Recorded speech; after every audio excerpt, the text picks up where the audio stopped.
The sun beat down mercilessly on the dusty streets of Cheyenne as Clay Whitlock stood outside Judge Morrison's office, his jaw clenched tight enough to crack teeth. The letter in his vest pocket felt heavier than the Colt .45 strapped to his hip. Married within 30 days, or forfeit the eastern pastures, his lawyer had explained, mopping sweat from his brow. The will left by Clay's late wife, Elizabeth, contained a clause he'd never known about, a vindictive final gesture from a woman who'd discovered his inability to love her the way she'd wanted. Clay spat tobacco juice into the street. At 34, he'd built the Double W Ranch into one of the most prosperous spreads in Wyoming territory. He didn't need a wife. Hell, he'd proven that for the past 3 years since Elizabeth died of fever, leaving him with young Eli and a ranch to run. "Find me someone," he'd told the lawyer curtly. "I don't care who, someone who understands this is business, nothing more." A name on paper to satisfy the law. Thomas Garrett, his attorney, had nodded nervously. I'll make inquiries. Perhaps a widow in need of security. Or, "I said I don't care." Clay's gray eyes had been cold as winter steel. Just make it legal and make it quick. 3 days later, Garrett sent word. He'd found someone willing, a woman traveling through from Kansas, seeking a fresh start. No questions asked. Terms understood. The wedding would take place at the small chapel outside town, away from prying eyes and wagging tongues. The morning of the ceremony dawned clear and harsh. Clay dressed in his best black suit, the one he'd worn to bury Elizabeth, and rode out to the chapel with all the enthusiasm of a man heading to his own hanging. His foreman, Jake Sullivan, rode alongside him. "You sure about this, boss?" Jake asked, squinting against the morning glare. "Got no choice," Clay replied. "That eastern section has the best water access. Can't lose it to some distant cousin of Elizabeth's who's never set foot on Wyoming soil." The chapel stood lonely against the vast sky, its weathered boards silver gray from years of wind and weather. Clay dismounted, noting the single buggy waiting outside. At least she'd come alone. No family to complicate matters. Inside, Reverend Palmer waited near the altar, looking uncomfortable. Garrett stood to one side, papers in hand, and there, with her back to him, stood a woman in a simple brown traveling dress. She turned at the sound of his spurs on the floorboards, and Clay felt his breath catch. This was no desperate widow or plain spinster. The woman before him was perhaps 25, with hair the color of dark honey pinned up to reveal a graceful neck. Her eyes, green as sage after rain, held depths he couldn't read. High cheekbones and full lips completed a face that belonged in a San Francisco parlor, not a dusty chapel in Wyoming. But it was the way she held herself that made him pause, despite her beauty. There was something guarded in her posture, a tension in her shoulders as if ready to bolt. Her dress, though clean and pressed, showed signs of hard travel. No rings adorned her fingers, no jewelry at her throat. "Mr. Whitlock," Garrett said, clearing his throat. "May I present Miss Ruby Lane?" She didn't curtsy or simper. Instead, she met his gaze straight on and nodded once. "Mr. Whitlock." Her voice was low, cultured but with an edge to it, like silk wrapped around steel. "Miss Lane." Clay removed his hat, studying her. "You understand the terms?" "Completely." No hesitation. "A legal arrangement. I keep your name and household. You keep your land. We maintain appropriate distance." The way she said it, calm and businesslike, should have reassured him. Instead, something twisted in his gut. What drove a woman like this to accept such an arrangement? "You have belongings?" he asked. "One trunk. Already loaded on your wagon outside?" She glanced toward the door, and he caught something. A flicker of nervousness, perhaps, or was it watchfulness? "Then let's get this done." The ceremony was brief and cold as a January wind. They spoke their vows like reading a bill of sale, when Reverend Palmer mentioned the kiss to seal their union. Clay barely brushed her lips with his, but even that brief contact sent an unexpected jolt through him. Her lips were soft, and she smelled faintly of lavender and something else. Gunpowder? Outside. Clay helped her into his wagon. Her hand in his felt small but not delicate. There were calluses on her palms that didn't match her refined speech. "It's 2 hours to the ranch," he said, settling beside her and taking the reins. "We'll stop in town for supplies if you need anything." "That won't be necessary." She sat ramrod straight, eyes fixed on the horizon. "I have what I need." They rode in silence for a while, the only sounds the creak of wagon wheels and the distant cry of a hawk.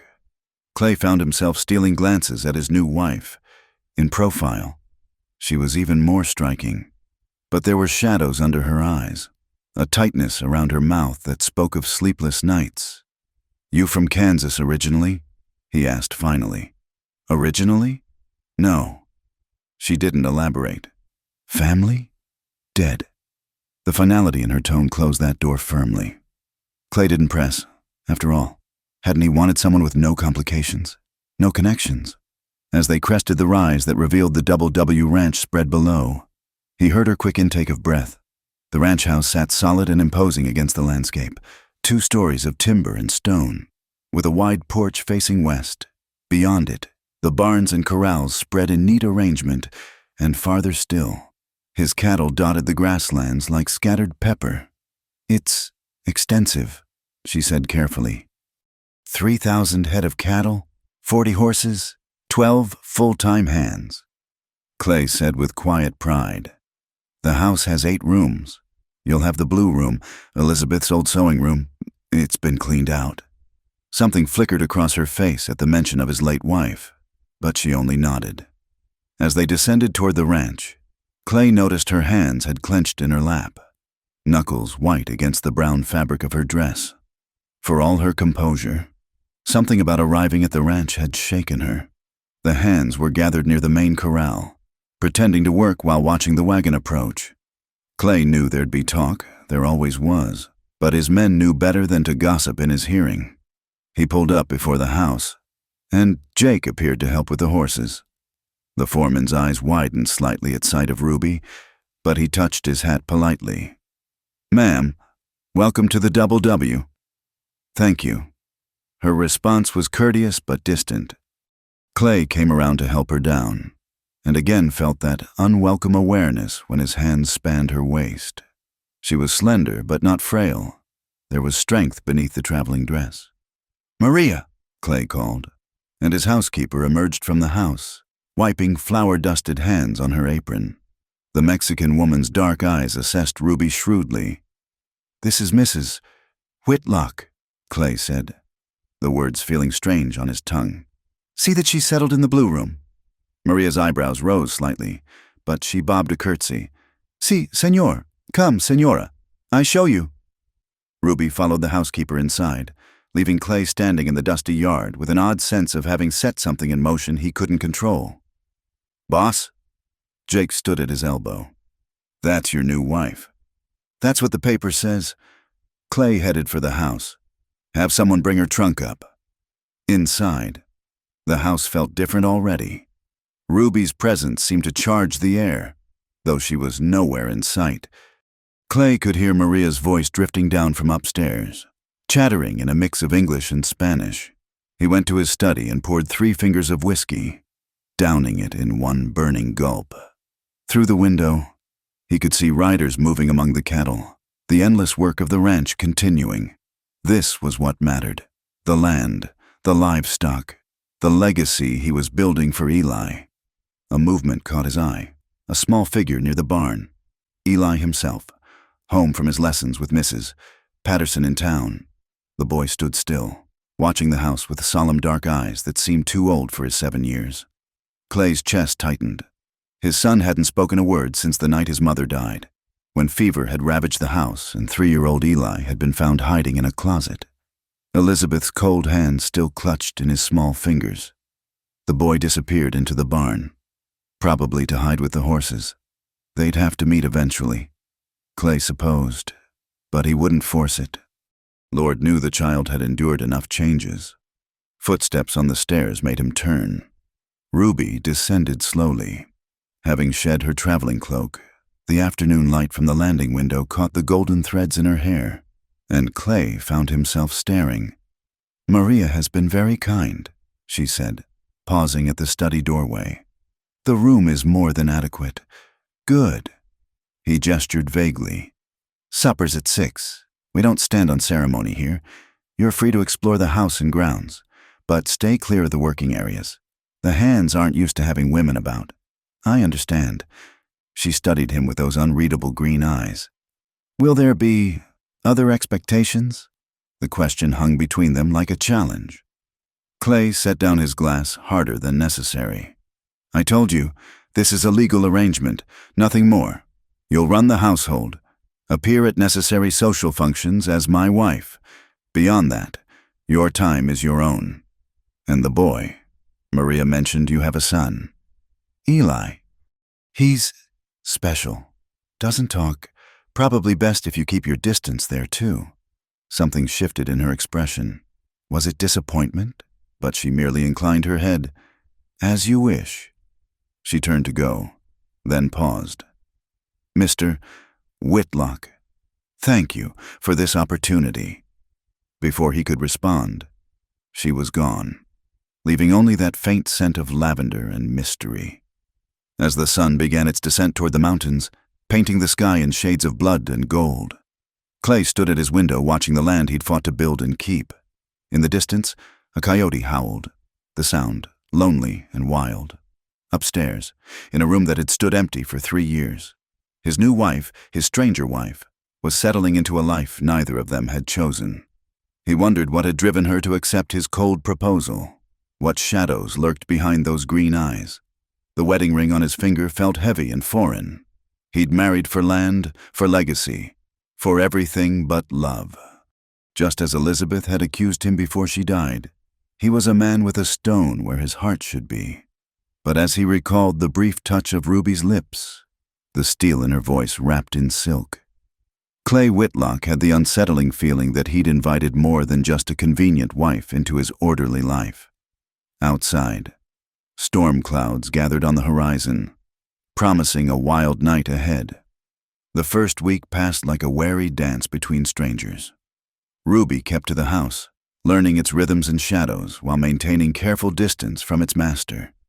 Clay left before dawn each day, returning dust-covered and weary well after dark, taking his meals in the study when he bothered to eat at all.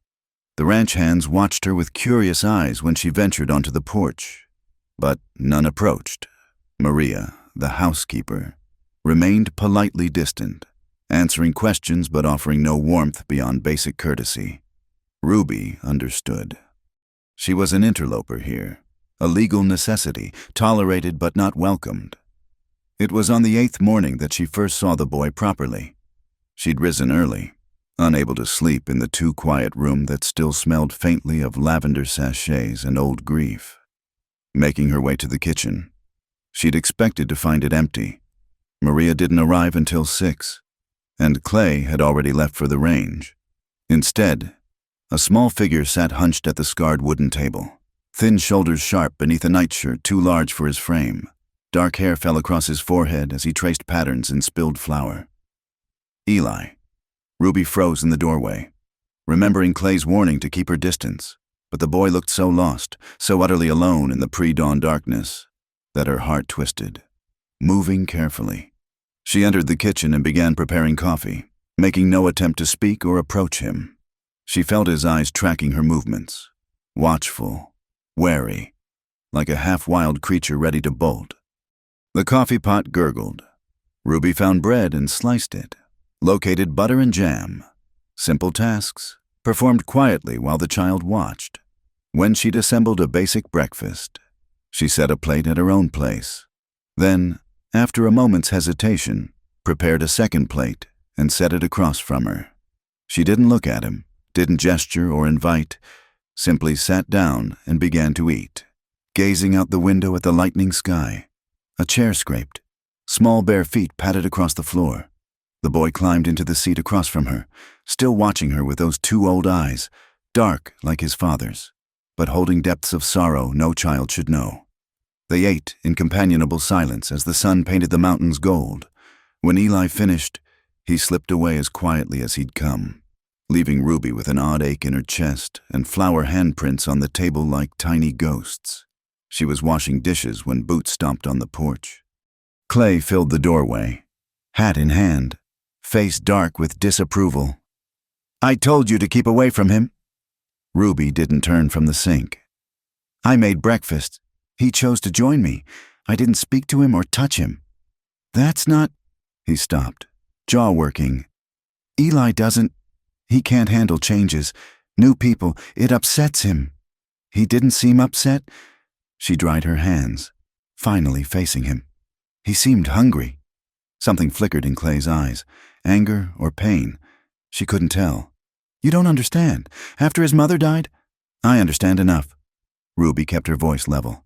"I understand a child eating alone in the dark. If that troubles you, I'll take my meals in my room." Clay stared at her. This woman who stood in his kitchen with her chin raised in challenge in her green eyes. Flour dusted her sleeve where Eli must have brushed against her. "Just be careful," he said finally. "Don't expect too much. Don't push him." "I expect nothing from anyone in this house. Mr. Whitlock. I thought I'd made that clear." He left without another word. But Ruby caught his reflection in the window glass. A moment's hesitation, a glance back, before he strode toward the stables. That afternoon, she ventured out to explore the ranch grounds properly. The September heat pressed down like a flat iron, and dust rose with every step. She'd traded her traveling dress for a simpler calico work dress, though even that felt too heavy in the Wyoming sun. The wash house stood behind the main building, a small structure with large tubs and a hand pump. Ruby noted its location for later. She preferred handling her own laundry, keeping her belongings private. "Ma'am?" She turned to find a young ranch hand, hat in hand, barely 18, with sandy hair and an earnest face burned red by sun. "Tom Brennan, ma'am. Jake sent me to ask if you need anything from town, making a supply run tomorrow." "Thank you, Tom." She considered. "Perhaps some writing paper and ink." "Yes, ma'am." "Anything else?" A shadow moved near the barn. Eli, watching from the safety of the doorway. An idea formed. Peppermint sticks, if they have them, and maybe some drawing charcoal. Tom grinned. "Yes, ma'am." "The boy, young Eli. He likes drawing. Seen him scratching pictures in the dirt sometimes." After Tom left, Ruby made her way toward the stream that ran behind the ranch. Maria had mentioned it as a good spot for washing, fed by mountain snowmelt and shaded by cottonwoods. The path was rough, winding through sagebrush and over rocky ground. Ruby gathered her skirts, picking her way carefully. The sound of water grew louder, a welcome promise of coolness. She emerged into a small clearing where the stream widened into a pool, clear water singing over smooth stones. Cottonwoods provided blessed shade, their leaves whispering secrets to the wind. Ruby knelt at the water's edge, trailing her fingers in the cold current. For a moment, she allowed herself to remember another stream, another life, before the choices that led her here, to this marriage of convenience with a man who looked at her like she might steal the silver. A movement in the grass caught her eye. She froze, recognizing the distinctive pattern sliding through the dried leaves. Rattlesnake, thick as her wrist, moving directly toward her trapped skirts. Time slowed. She couldn't move without startling it closer. Her derringer was in her room, useless as the crack of a rifle split the air. The snake's head disappeared in a spray of blood and dust. Ruby scrambled backward, heart hammering. Clay stood on the bank above, Winchester still smoking. His face was granite hard as he made his way down to her. "You hurt?" "No, thank you." He prodded the dead snake with his boot, ensuring it was finished. This close, she could smell horse and leather, the sharp tang of gunpowder. Sweat had darkened his shirt, outlining the solid strength of his shoulders. "Rattlers like the water this time of year," he said brusquely. "You need to watch where you step. Make noise when you walk. They'll usually avoid you if they hear you coming." "I'll remember." He looked at her then, really looked at her, kneeling by the water with her hair coming loose from its pins, skirts dusty and disordered. Something shifted in his expression. "You're not what I expected," he said quietly. "What did you expect? Someone harder, or simpler, a farm widow maybe, grateful for a roof and 3 meals." He gestured at her hands. "You've got calluses, but not from farm work. You speak like you've had education, but you're running from something. And you're not afraid of much, are you? Except maybe discovery." Ruby's throat tightened. She stood slowly, brushing off her skirts. "We agreed. No questions about the past. We did." He shouldered the rifle. "But I've got a ranch to protect, a son to think about. If trouble's following you..." "It's not." The lie came easily. "I needed a new life.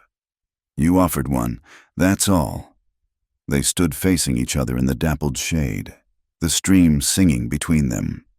Clay's eyes were storm gray, searching hers for truth she couldn't give. Finally, he stepped back. "Maria serves supper at 6. Might be good if you joined us at the table tonight. The hands are starting to talk about the ghost wife they never see." Before she could respond, he was climbing the bank, leaving her alone with the dead snake and the singing water. That evening, Ruby took extra care with her appearance. She pinned her hair in a simple but elegant style, chose her best remaining dress, deep blue that brought out the green in her eyes. If she was to face the ranch hand's scrutiny, she'd do it with dignity. The dining room buzzed with conversation that died the moment she appeared. 8 men rose from their seats, hats quickly snatched from heads. Clay stood at the head of the table, his expression unreadable. "Gentlemen, my wife, Mrs. Whitlock." A chorus of "Ma'am" greeted her. Ruby inclined her head graciously as Clay pulled out the chair to his right. She sat, noting how the men waited until she was settled before resuming their seats. "Jake Sullivan, my foreman." Clay indicated a weathered man in his 40s with kind eyes. "You've met Tom Brennan, the others, Will Patterson, Sam Lopez, Charlie Sang, Ben Littlefield, Marcus Johnson, and Hank Kowalski." Each man nodded as introduced. Ruby filed away names and faces. The Chinese cook who helped Maria, the elderly black man who handled the horses, the Polish brothers who'd fled some trouble back east. Clay's crew was as motley as any she'd ridden with, though on the right side of the law. Dinner was beef stew and cornbread, simple but plentiful. Conversation slowly resumed. Carefully neutral topics. The weather, the cattle, plans for the fall roundup. Ruby listened more than she spoke, learning the rhythms of the ranch through their talk.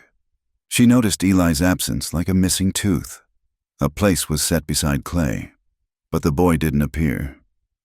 "He eats in the kitchen," Clay said quietly, following her gaze. "Prefers it." After the meal, the hands filed out with polite goodnights. Ruby began collecting plates, but Maria shooed her away. "Is not for the senora to do. Go, sit, I bring coffee." Dismissed from her own instincts to be useful, Ruby wandered to the parlor. The room was masculine, all leather and dark wood, dominated by a stone fireplace. Above the mantel hung a portrait, a delicate blonde woman with sad eyes and a tentative smile. Elizabeth, the first Mrs. Whitlock. She was beautiful, Ruby said, sensing Clay behind her. She was. He handed her a cup of coffee, bitter and black. Delicate, refined. Everything a rancher's wife should be. Then why? Ruby caught herself. Why the clause in the will? Clay's laugh was humorless. Because she knew I married her for the wrong reasons. Her father owned the eastern pastures, prime grazing land with year-round water. I needed that land to expand. So I courted her, married her, gave her a son and a home. Everything but what she really wanted. Love. Love. He stared at the portrait. She thought she could change me, make me into the husband she dreamed of, when she finally understood that some men just don't have that capacity. She made sure I'd pay for it. The land reverts to her cousin if I don't maintain a proper household. Her final revenge.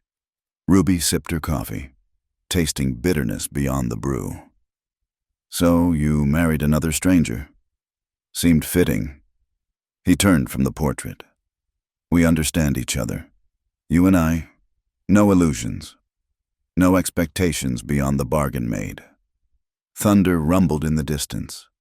Through the windows, Ruby could see lightning flickering along the horizon.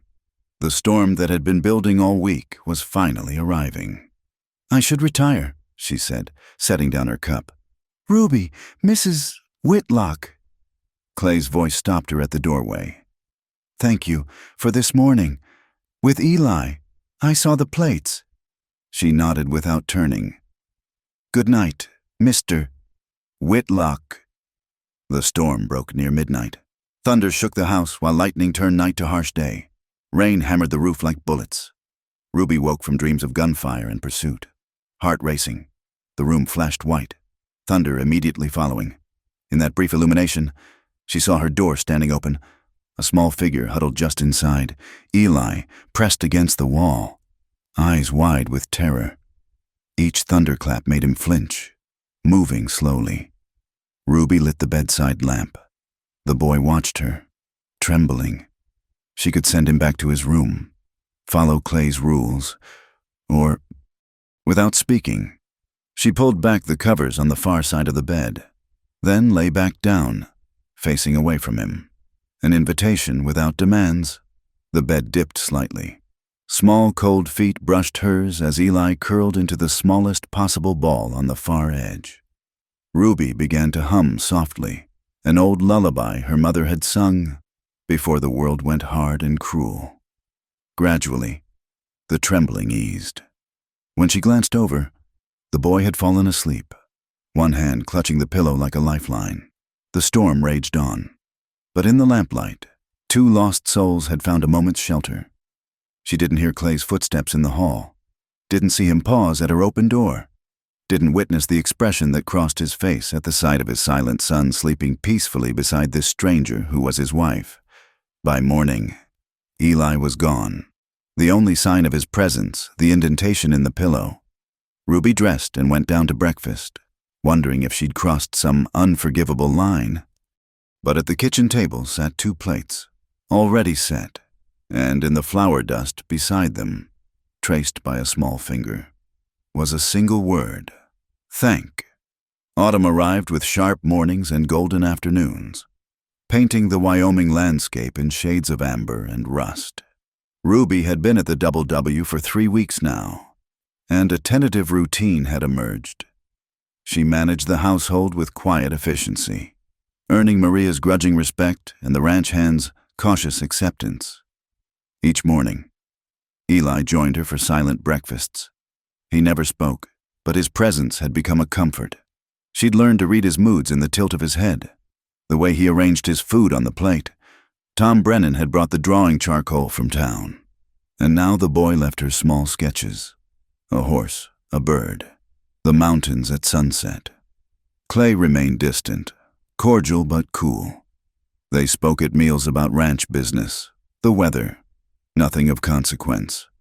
Yet Ruby caught him watching her sometimes, a furrow between his brows as if she were a puzzle he couldn't solve.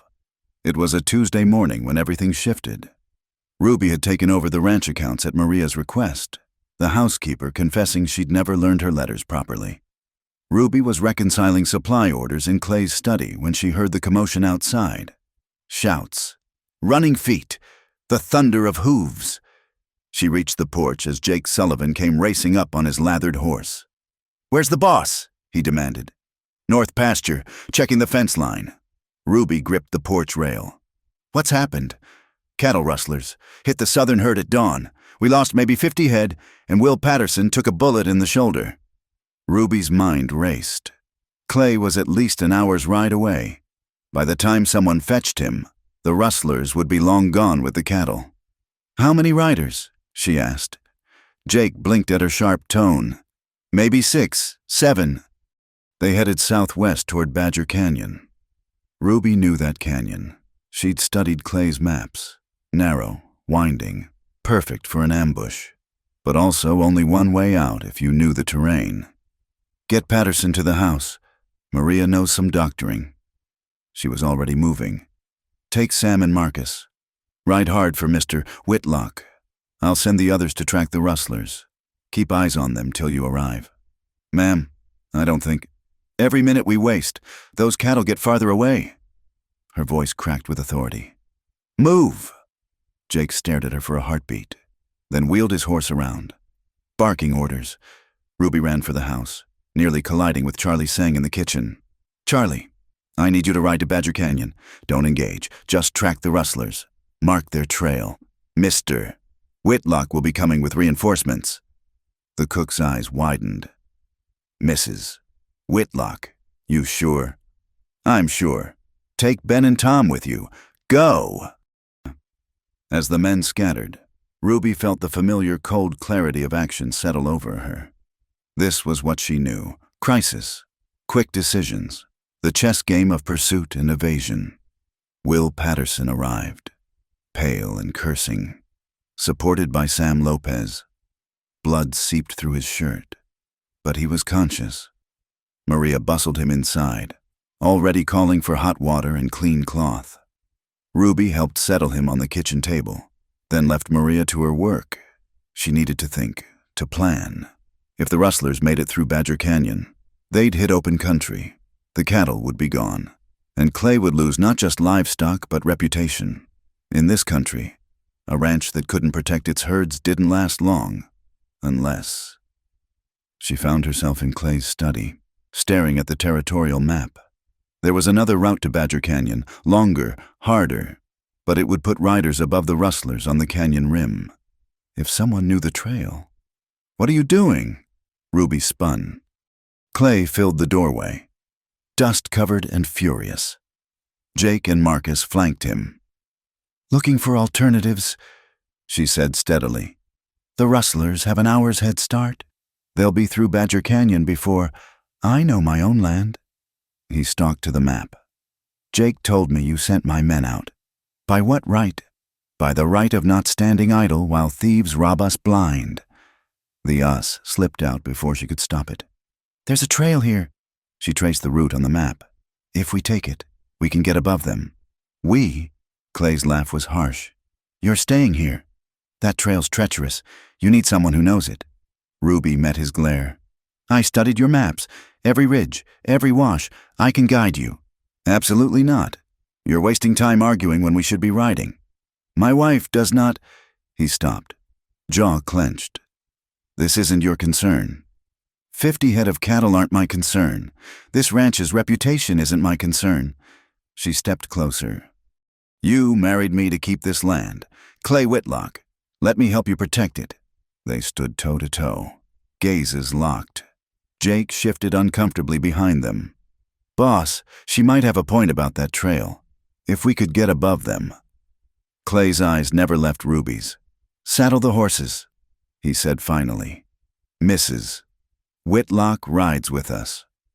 20 minutes later, Ruby emerged from her room transformed. Gone was the proper ranch wife in calico. She wore men's trousers tucked into worn boots, a plain shirt, leather vest. Her hair was braided tight and pinned close. The weight of her Colt .45 at her hip felt like coming home. Clay did a double take when he saw her. Where did you? Questions later. She swung onto the mare Jake had saddled.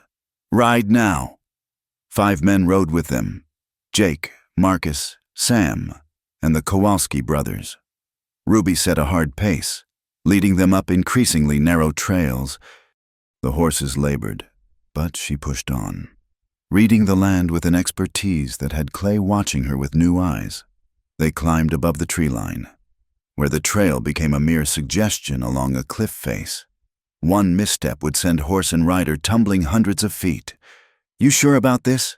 Jake called nervously. Ruby didn't answer, focused on the path ahead. They had to reach the canyon rim before the rustlers cleared the narrows. Everything depended on timing. At last, they emerged onto a rocky overlook. Below, Badger Canyon wound like a snake, and there, a dust cloud moving through the shadows, the rustlers, driving the stolen cattle hard.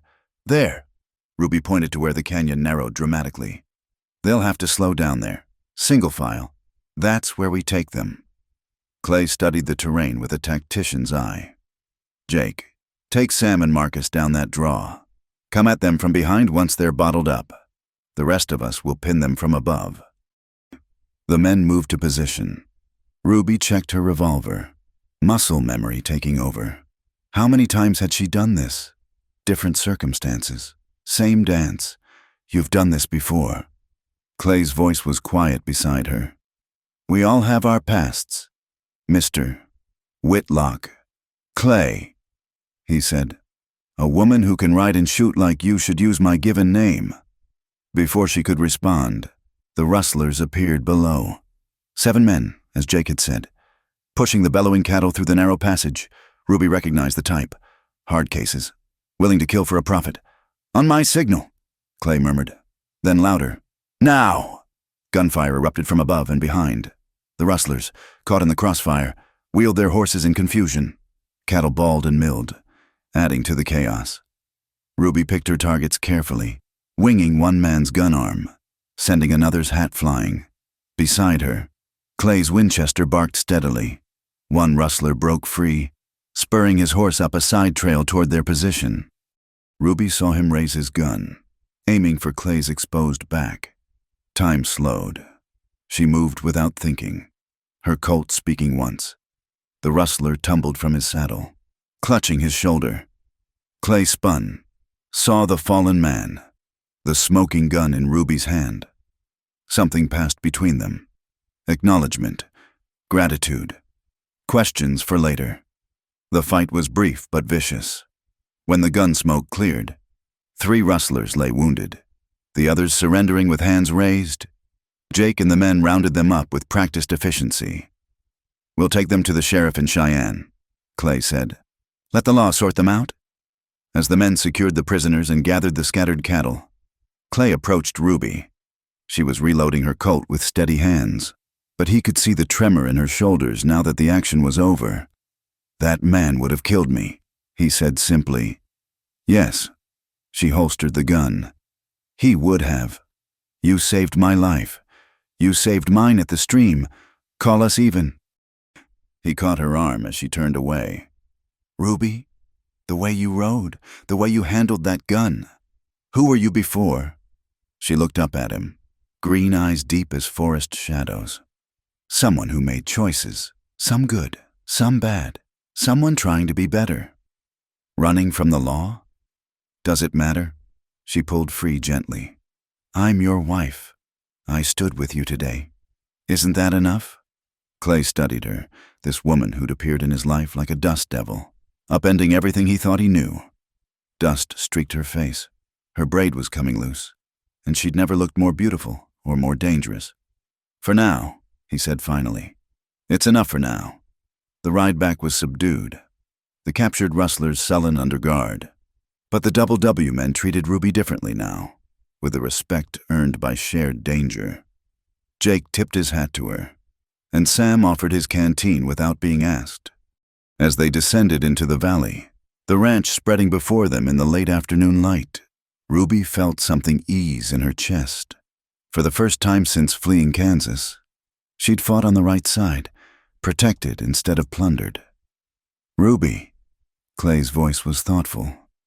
That trail you knew about, I've lived here 15 years and never saw it. I pay attention to details, she said carefully. It's kept me alive. Among other skills, apparently. He paused. I believe I owe you an apology, and my thanks. You owe me nothing. We're partners in this arrangement, aren't we? Partners protect each other's interests. Is that all we are? Partners? The question hung between them like morning mist. Ruby didn't answer, couldn't answer, because somewhere between dawn breakfasts with a silent boy and afternoon gunfights in desert canyons, the cold business arrangement had begun to shift into something else, something that terrified her more than any rustler's bullet. At the ranch, Maria fussed over them while Will Patterson, bandaged but grinning, raised a glass of whiskey in salute from his chair. To Mrs. Whitlock, he called. Who shoots as straight as she keeps house? The toast was taken up by others, even stern Maria smiling as Ruby flushed under the praise. Later, after the prisoners had been sent to town and the cattle secured, Ruby sat on the porch watching the stars emerge. Her body ached from the hard ride, but it was a good ache, the kind that came from purpose, from mattering. Footsteps announced Clay's arrival. He settled beside her on the bench, maintaining careful distance. Eli drew this while we were gone. He handed her a piece of paper, in charcoal strokes. The boy had sketched 2 figures on horseback against the mountains. Simple, but unmistakably Clay and Ruby, riding together. He was watching from his window when we left. Clay explained. Maria said he wouldn't move until you came back safe. Ruby traced the drawing gently. He's very talented. He is. Clay cleared his throat. I've been thinking, the boy, he seems calmer with you around. Happier. Maybe I was wrong to keep you apart. You were protecting him. I understand that. I've spent 3 years protecting him from feeling anything at all. Clay's voice was rough. Maybe that's not protection. Maybe it's just another kind of harm? They sat quietly as night deepened around them. Inside, Ruby could hear Maria singing in Spanish while she cleaned, the everyday sounds of a home continuing despite the day's violence. Your husband, Clay said suddenly. Is he dead? The question caught her off guard. I never had a husband. But you wear a wedding ring, wore one, before our ceremony. Ruby looked at her hand, the pale band of skin now covered by Clay's simple gold band. It was useful. A woman alone needs protection, even if it's just an illusion. And the gun skills? The riding? She chose her words carefully. My father believed a woman should know how to take care of herself. He taught me to shoot. The riding came later, out of necessity. All true, if not the whole truth. Her father had been a Union soldier who'd come home from the war, broken and bitter. He'd taught her to shoot because he'd been too drunk to protect her himself. The riding had come when she'd fallen in with Jake Coulter's gang, desperate and 17 and full of rage at the world. But those were shadows she couldn't share. Not yet. Maybe not ever. I should go in, she said, rising. It's been a long day. Clay stood as well, blocking her path. In the starlight, his face was all plains and shadows, handsome in its weathered strength. Ruby, I need to know, can I trust you with my son, with my ranch, with... He stopped, jaw working. I give you my word, she said solemnly. Whatever I was before, whoever I was, I am your wife now. I will protect what's yours as if it were mine. And if your past comes calling, a chill ran through her that had nothing to do with the night air. Then I'll face it, but not at the cost of this ranch or your son. That I swear. He studied her for a long moment, then stepped aside. Good night, Ruby. Good night, Clay. Inside. She climbed the stairs on trembling legs. The adrenaline of the day was fading, leaving her aware of how close she'd come to discovery. If any of those rustlers had recognized her. If word got back to Kansas. But in her room, she found a surprise. On her pillow lay a bundle of wildflowers, tied with string. Beside them, another drawing from Eli, this one of a woman with kind eyes and a gentle smile. Beneath it, in painstaking letters, thank you. Ruby sank onto the bed, clutching the flowers and drawing.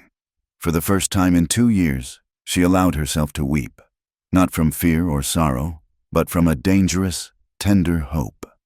Outside her window, a lone rider kept watch on the horizon. Clay Whitlock, protecting his land and the people on it, including the mysterious woman who'd saved his life and complicated his heart. The stars wheeled overhead, indifferent to human struggles, but in a ranch house on the Wyoming plain, 3 damaged souls were slowly, carefully, beginning to heal. The days following the rustler incident passed in strange tension. Clay threw himself into ranch work with renewed vigor, spending long hours in the saddle and returning well after dark. When he was home, he watched Ruby with hooded eyes, as if trying to peer beneath her skin to the secrets below. Ruby felt the weight of his scrutiny, but refused to bend beneath it. She managed the household, spent quiet mornings with Eli, and carefully avoided being alone with her husband. The memory of their moment on the porch, his body close to hers in the starlight, questions hanging between them, made her restless in ways she didn't care to examine. It was a week later when everything shattered. Clay had been drinking. Not heavily, but enough to loosen the tight control he kept on his emotions. Ruby found him in his study after supper, glass of whiskey in hand, staring at Elizabeth's portrait. "She hated it here," he said without turning. "Oh, she tried so hard to be the perfect ranch wife, but she was meant for parlors and tea parties, not dust and cattle." Ruby hesitated in the doorway. "Clay, do you know what she said before she died?" He took another sip. "She said I'd poisoned her, not with anything real, with indifference. Said living with me was like being married to winter itself. People say things when they're ill."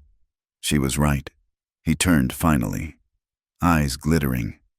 "I married her for the land, gave her a house, a name, a child, everything but warmth, and now here we are again. Another transaction, another woman I can't—" He stopped, jaw clenching. "Can't what?" Ruby stepped into the room, drawn despite herself. "Can't stop thinking about—" The admission seemed torn from him. "You ride like a man, shoot like an outlaw, treat my son with more genuine care than his own mother ever did. You saved my life. And still, I know nothing real about you. You know enough." "Do I?" He set down his glass hard. "I know you're running. I know you can handle a gun better than most men. I know you study my maps like a general planning a campaign. What are you preparing for? Ruby? What's coming?" "Nothing's coming. My past is dead. The past is never dead. I should know." He gestured at Elizabeth's portrait. "It watches us, judges us, waits for us to repeat our mistakes." Ruby moved closer, seeing the pain beneath his anger. "You're not the same man who married Elizabeth." "How would you know what kind of man I am?" "Because I've watched you. With Eli.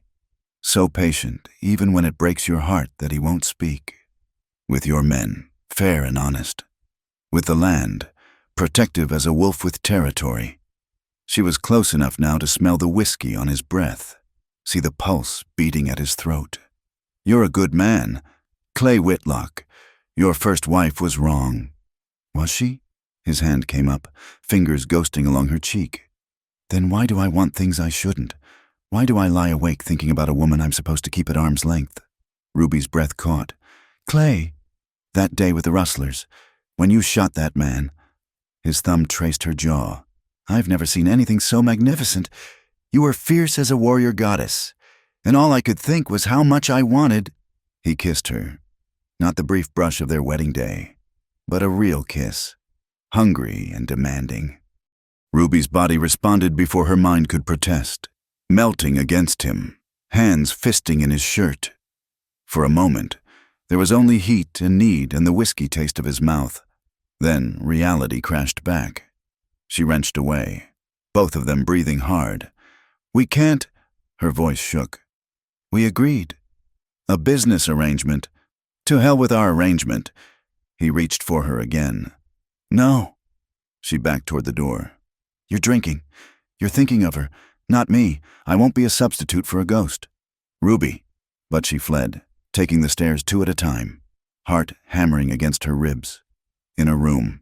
She turned the key in the lock and leaned against the door, trying to calm her racing pulse. This couldn't happen. She couldn't let it happen. Getting involved with Clay, really involved, would mean telling him everything. And when he learned the truth, that she'd ridden with outlaws, that there was blood on her hands, that she was wanted in Kansas, he'd cast her out. Or worse, turn her in. A soft knock made her jump. "Aunt Ruby?" Eli's voice, the first time he'd ever called her anything. She opened the door to find the boy in his nightshirt, clutching a piece of paper. "Bad dream?" she asked gently. He shook his head, handed her the drawing. This one showed a family, man, woman, child, standing together before a house, but dark clouds gathered overhead, and the woman's face was turned away. "Oh, sweetheart." Ruby knelt to his level. "Are you worried?" Eli nodded, eyes bright with unshed tears. He pointed to the woman in the drawing, then to Ruby, a question in his gaze. "I'm not going anywhere," she said, hoping it wasn't a lie. "I promise." He studied her solemnly, then threw his small arms around her neck. Ruby held him close, feeling the trust in that gesture like a knife to the heart. When she'd settled him back in bed, she found Clay in the hallway, stone cold sober now. "He spoke to you," he said quietly. "Called you Aunt Ruby." "You heard?" "I came to apologize. For earlier, I was out of line." They stood awkwardly in the dim hallway, the closed door of Eli's room between them. "We should talk," Clay said finally. "Not tonight, but soon. This situation, it's not sustainable." Ruby nodded, not trusting her voice. "Good night, Ruby." "Good night." But neither moved. They stood frozen, the space between them charged with unspoken words and suppressed desire. Then Clay turned sharply and strode to his room, the door closing with quiet finality. Ruby didn't sleep that night. She lay staring at the ceiling, reliving the kiss, the heat of his hands, the raw need in his voice. She'd been foolish to think she could maintain distance in this arrangement, living in his house, caring for his son, fighting beside him. How had she imagined her heart would remain untouched? Dawn came gray and cold, fitting her mood. She dressed and went down to start breakfast, finding the kitchen empty. Through the window, she could see Clay already mounted, riding out with Jake and several men, running again, just as she was. Eli joined her as usual, but he seemed subdued, picking at his food. Finally, he pushed a note across the table. "Papa sad. You sad? Why?" Ruby's throat tightened. How could she explain adult complications to a child who'd already lost so much? "Sometimes grown-ups feel things they don't understand," she said carefully. "It makes them confused, but it doesn't mean we don't care about each other." Eli considered this, then wrote, "Mama was sad too. Then she went away." "Oh, Eli." Ruby reached across, covering his small hand with hers. "I told you last night, I'm not going anywhere. Neither is your papa. We're just figuring things out." He squeezed her hand back, trust shining in his dark eyes. Trust she didn't deserve. The morning passed quietly. Ruby threw herself into household tasks, mending, organizing Clay's chaotic study, anything to keep her hands busy and mind occupied. But when she found his shirt from the night before, still carrying his scent of leather and sage, she had to sit down, overwhelmed by longing. "Senora," Maria stood in the doorway, concern creasing her features. "You are well?" "Yes, I'm—" Ruby stopped. Maria had been here through everything. Elizabeth's death, Eli's silence, Clay's grief. Maybe she could offer perspective. "Maria, may I ask you something?"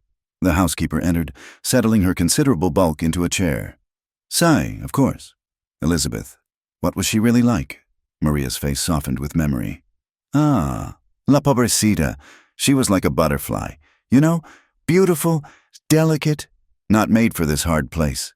She'd try, but the loneliness, it ate at her. And Senor Clay, he didn't know how to help. He is a man of action, not words. Did she love him? See, very much. But love alone cannot water a garden in the desert. She needed tenderness, attention.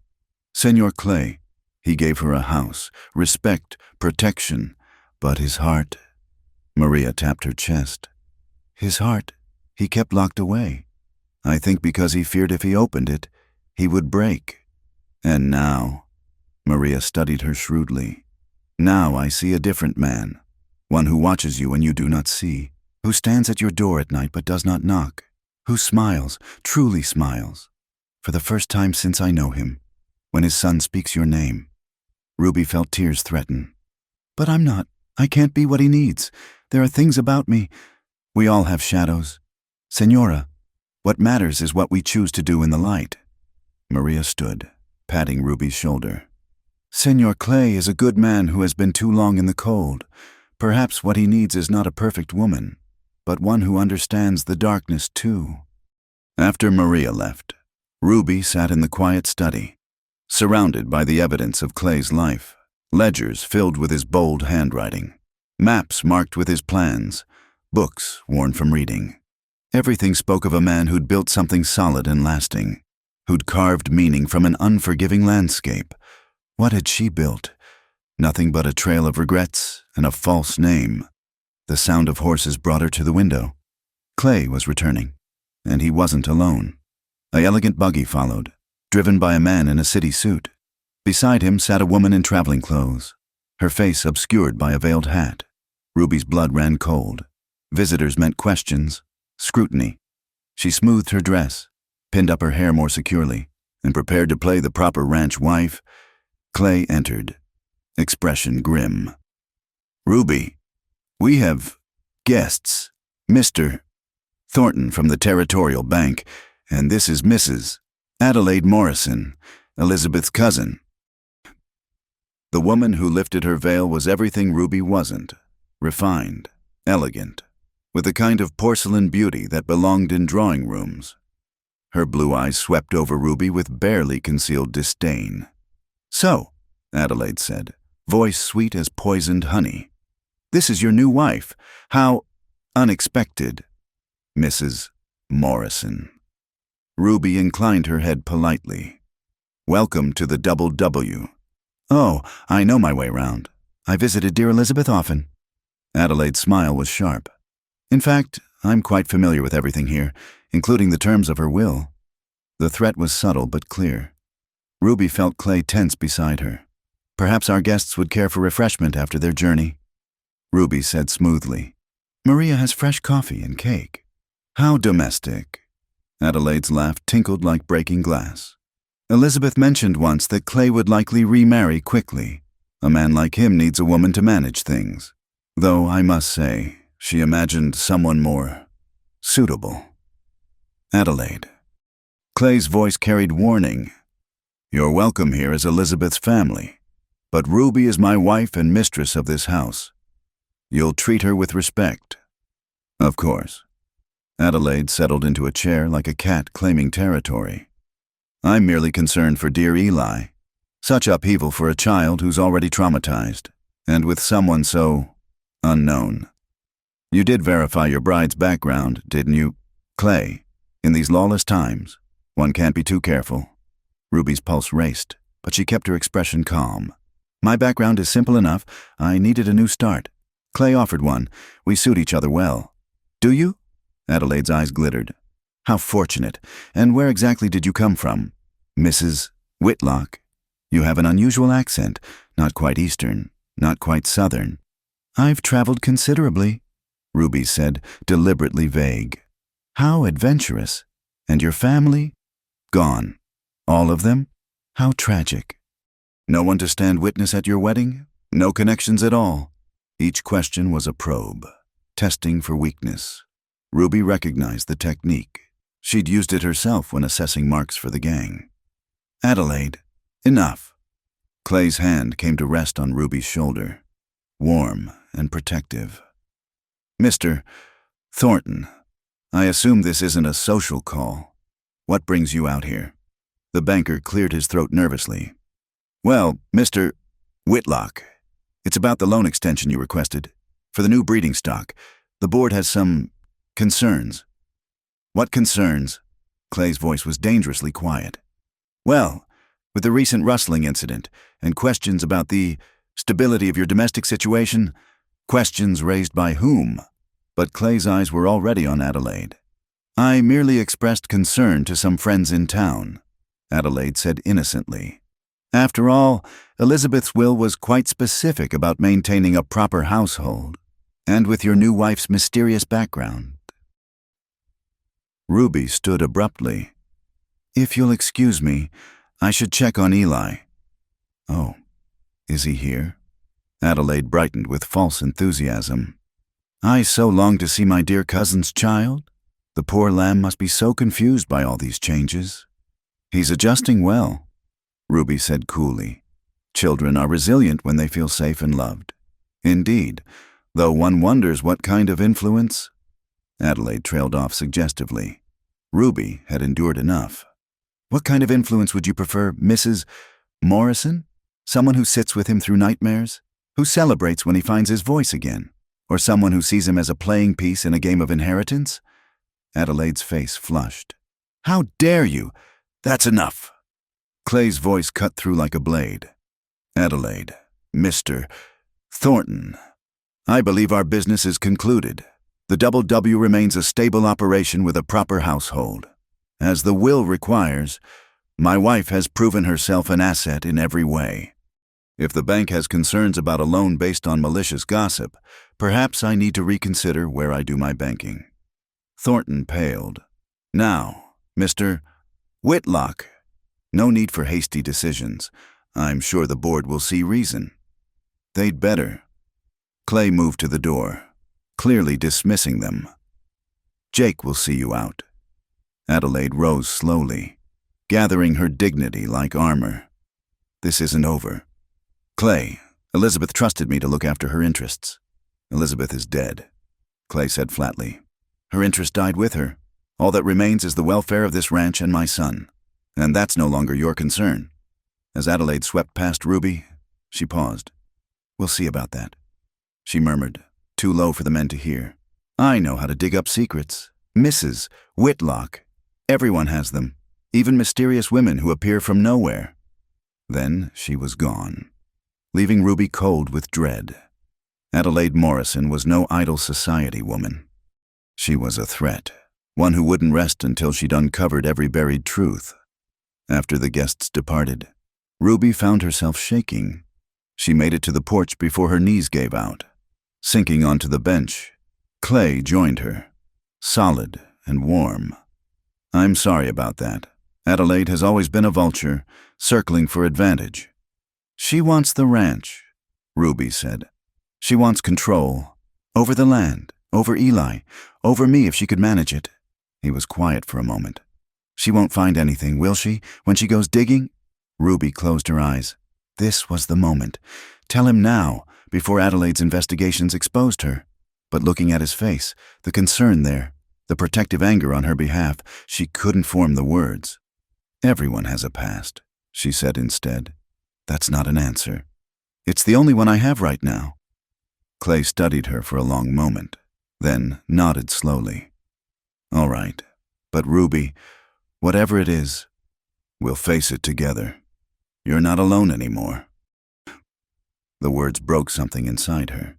She turned away, blinking back tears. You don't know what you're saying. I know exactly what I'm saying. He caught her chin gently, turning her face back to his. Last night, what I said, how I acted. It wasn't the whiskey talking. I've been fighting this since the day you walked into that chapel, fighting the way you've gotten under my skin, into my home, into my son's heart, into mine. Clay, I don't need perfect. Ruby, God knows I'm far from it myself. I need real. I need someone who'll stand beside me against rustlers and vultures alike. Someone who looks at my broken son and sees a child worth loving. His thumb stroked her cheek. I need you. The words she'd never thought to hear, from a man she'd never thought to want. Ruby felt herself breaking apart and reforming, like iron in a forge. I'm scared, she whispered. So am I. His smile was rueful. Terrified, actually, but maybe that's how you know something matters. He kissed her then, soft and sure, a promise rather than a claiming. When they parted, Ruby saw Eli watching from the doorway, a smile breaking across his solemn face. Papa happy now? The boy asked, the words rusty but clear. Clay's arms tightened around Ruby. Yes, son, Papa's happy now. But even as she leaned into Clay's embrace, watching Eli run to join them, Ruby couldn't shake Adelaide's threat. The woman would dig. She would find the truth about Ruby Lane and the blood-soaked trail that led from Kansas, and when she did, this fragile happiness would shatter like glass under a boot heel. For now, though, she had this, Clay's arms around her, Eli's hand in hers, the sun setting over land that almost felt like home. For now, it was enough. The federal marshal arrived on a Tuesday morning, his badge glinting in the autumn sun like an omen. Ruby saw him from the kitchen window, tall, weathered, with the patient look of a man who hunted for a living. Her coffee cup slipped from nerveless fingers, shattering on the floor. Senora? Maria rushed in, but Ruby was already moving. Tell him, mister. Whitlock is in the north pasture, she managed, voice steady despite her racing heart. I'll be in my room with a headache. Maria's eyes narrowed with concern, but she nodded. Ruby fled upstairs, pressing her back against the bedroom door, mind spinning. Had Adelaide already uncovered something? Or was this routine, unrelated to her? Through the window, she watched Maria speak to the marshal. He touched his hat, settled onto the porch to wait, patient, methodical. The kind of lawman who didn't give up. Ruby forced herself to think. She could run now, saddle a horse and disappear before Clay returned. It would be easier for everyone. Clay could claim ignorance, protect Eli from scandal. But the thought of leaving, of never seeing them again. No? She whispered fiercely. She'd promised Eli she wouldn't disappear like his mother. She'd told Clay they'd face things together. Running now would make her every bit the coward she'd been in Kansas. An hour later, hoofbeats announced Clay's return. Ruby watched him dismount, saw his body tense when he spotted the marshal. They spoke, Clay's gestures growing sharp, agitated. Then both men entered the house. Footsteps on the stairs. A knock at her door. "Ruby, you need to come down." Clay's voice was carefully neutral. She smoothed her skirts, pinned up a loose strand of hair, and descended with as much dignity as she could muster. The marshal stood in the parlor, hat in hand. Up close, she could see intelligence in his gray eyes, the kind that missed nothing. "Mrs. Whitlock." He inclined his head. "Marshal John Hartley, Federal Marshal's Office. I apologize for the intrusion." "Marshal?" Her voice came out steady. "Thank God. How can we help you?" "I'm investigating a string of robberies across the territories. Most recent was a stagecoach outside Amarillo, but there was another of particular interest, a train robbery near Wichita about 2 years back." Ruby's blood turned to ice, but she kept her expression politely interested. "That's quite far from Wyoming, Marshal." "Indeed, but we have reason to believe some of the gang scattered this direction." He pulled out a worn notebook. "I'm particularly interested in locating a woman who rode with Jake Coulter's bunch. Goes by several names. Rebecca Collins, Rachel Casey, Ruby Lane." The name hit like a physical blow. Clay stiffened beside her, and she felt rather than saw his sharp look. "That's my wife's name?" Clay said slowly. "Ruby Lane, or was, before she became Ruby Whitlock."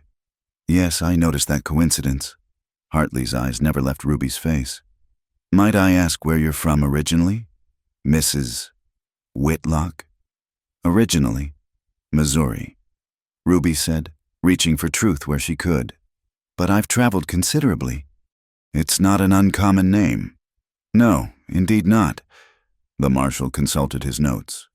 "The woman I'm looking for would be about 25, dark blonde hair, green eyes, excellent rider, uncommonly good with firearms. There's also," he paused delicately, "a distinguishing mark, a small tattoo of a sparrow on her left shoulder blade. The gang all had them, like a brand." Ruby felt the walls closing in. That damn tattoo. She'd gotten it at 17, drunk on cheap whiskey and the thrill of belonging somewhere, anywhere. Jake had said it marked them as family. Some family. They'd abandoned her quickly enough when the law closed in. "That's quite specific," Clay said, voice dangerous. "This woman, what she wanted for? Train robbery, assault, possible murder. One of the guards died in that Wichita job, though witness accounts vary on who fired the fatal shot." Hartley's eyes remained on Ruby. "Mrs. Whitlock, I wonder if you'd mind removing your shawl." "I beg your pardon." Clay stepped forward. "Marshal, you're speaking to my wife in my home. I'll thank you to remember that. I mean no disrespect, but I have a job to do. And the resemblance is striking." Hartley pulled out another paper.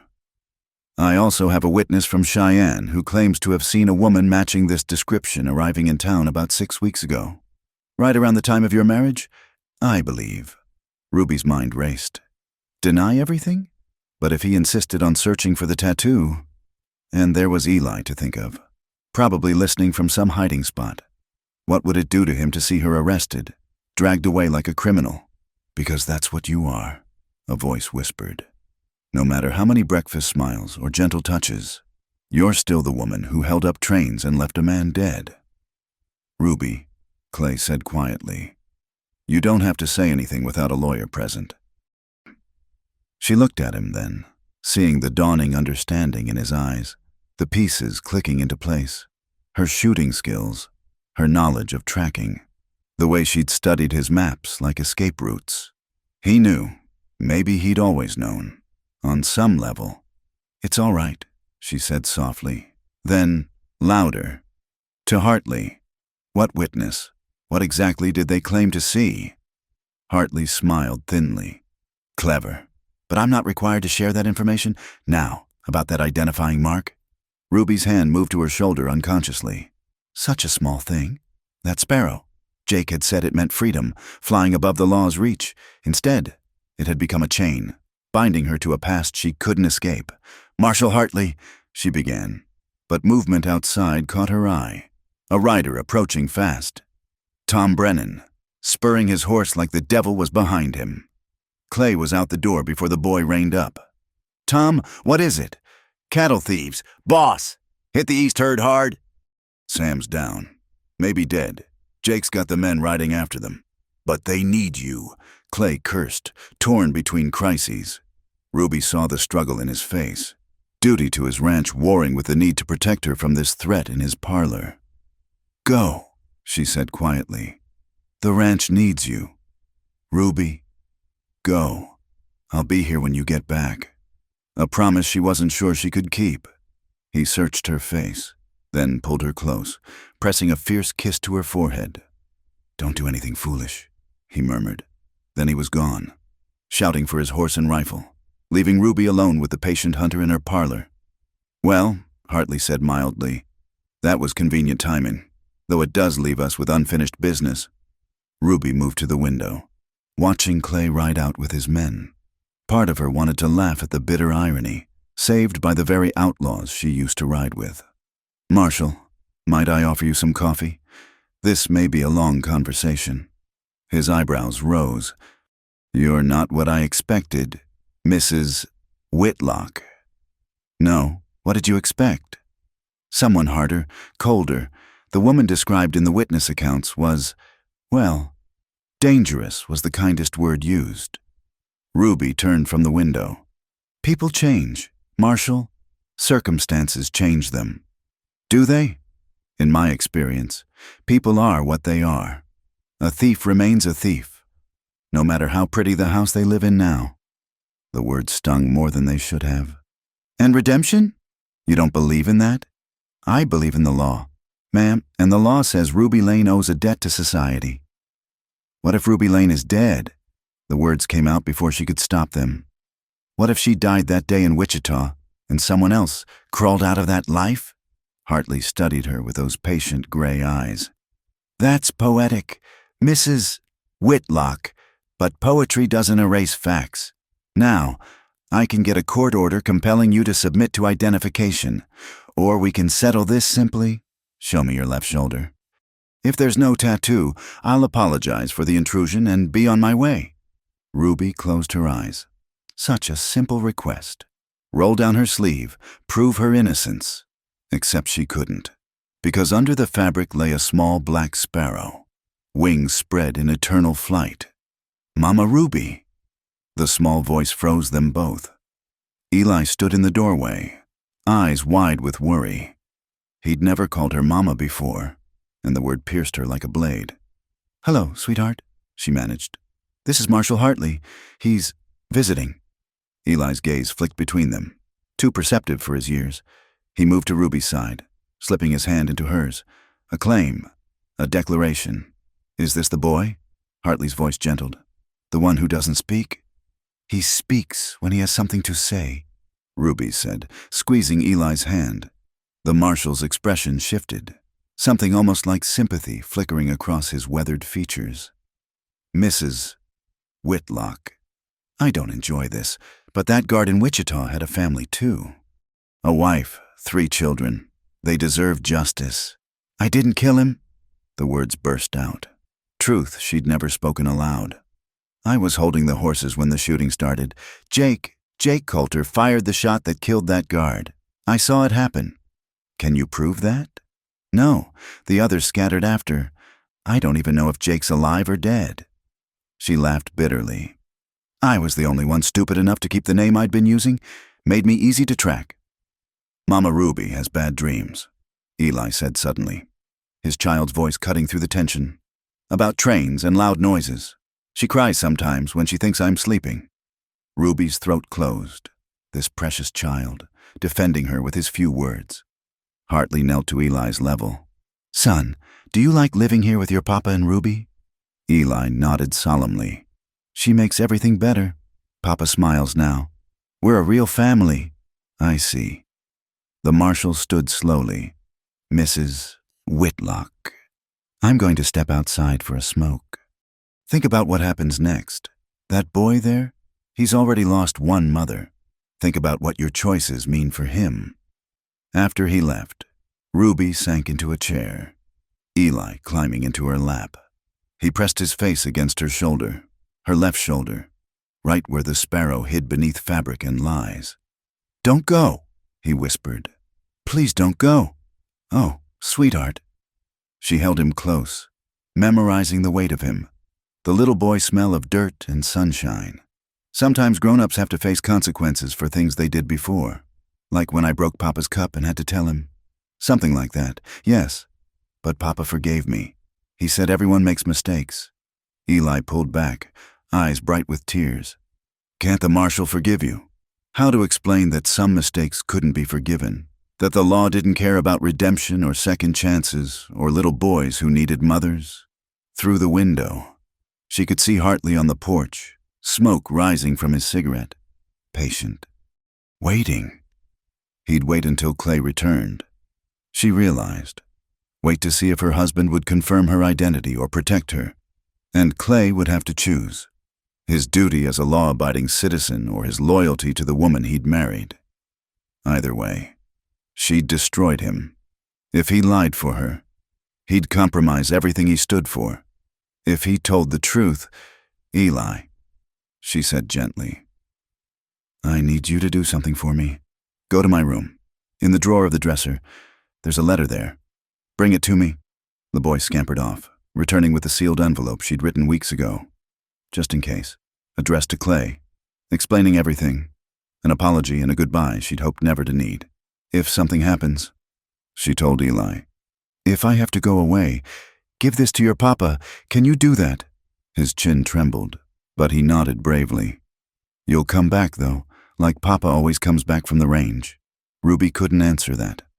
Instead, she kissed his forehead, breathing in his sweetness one more time.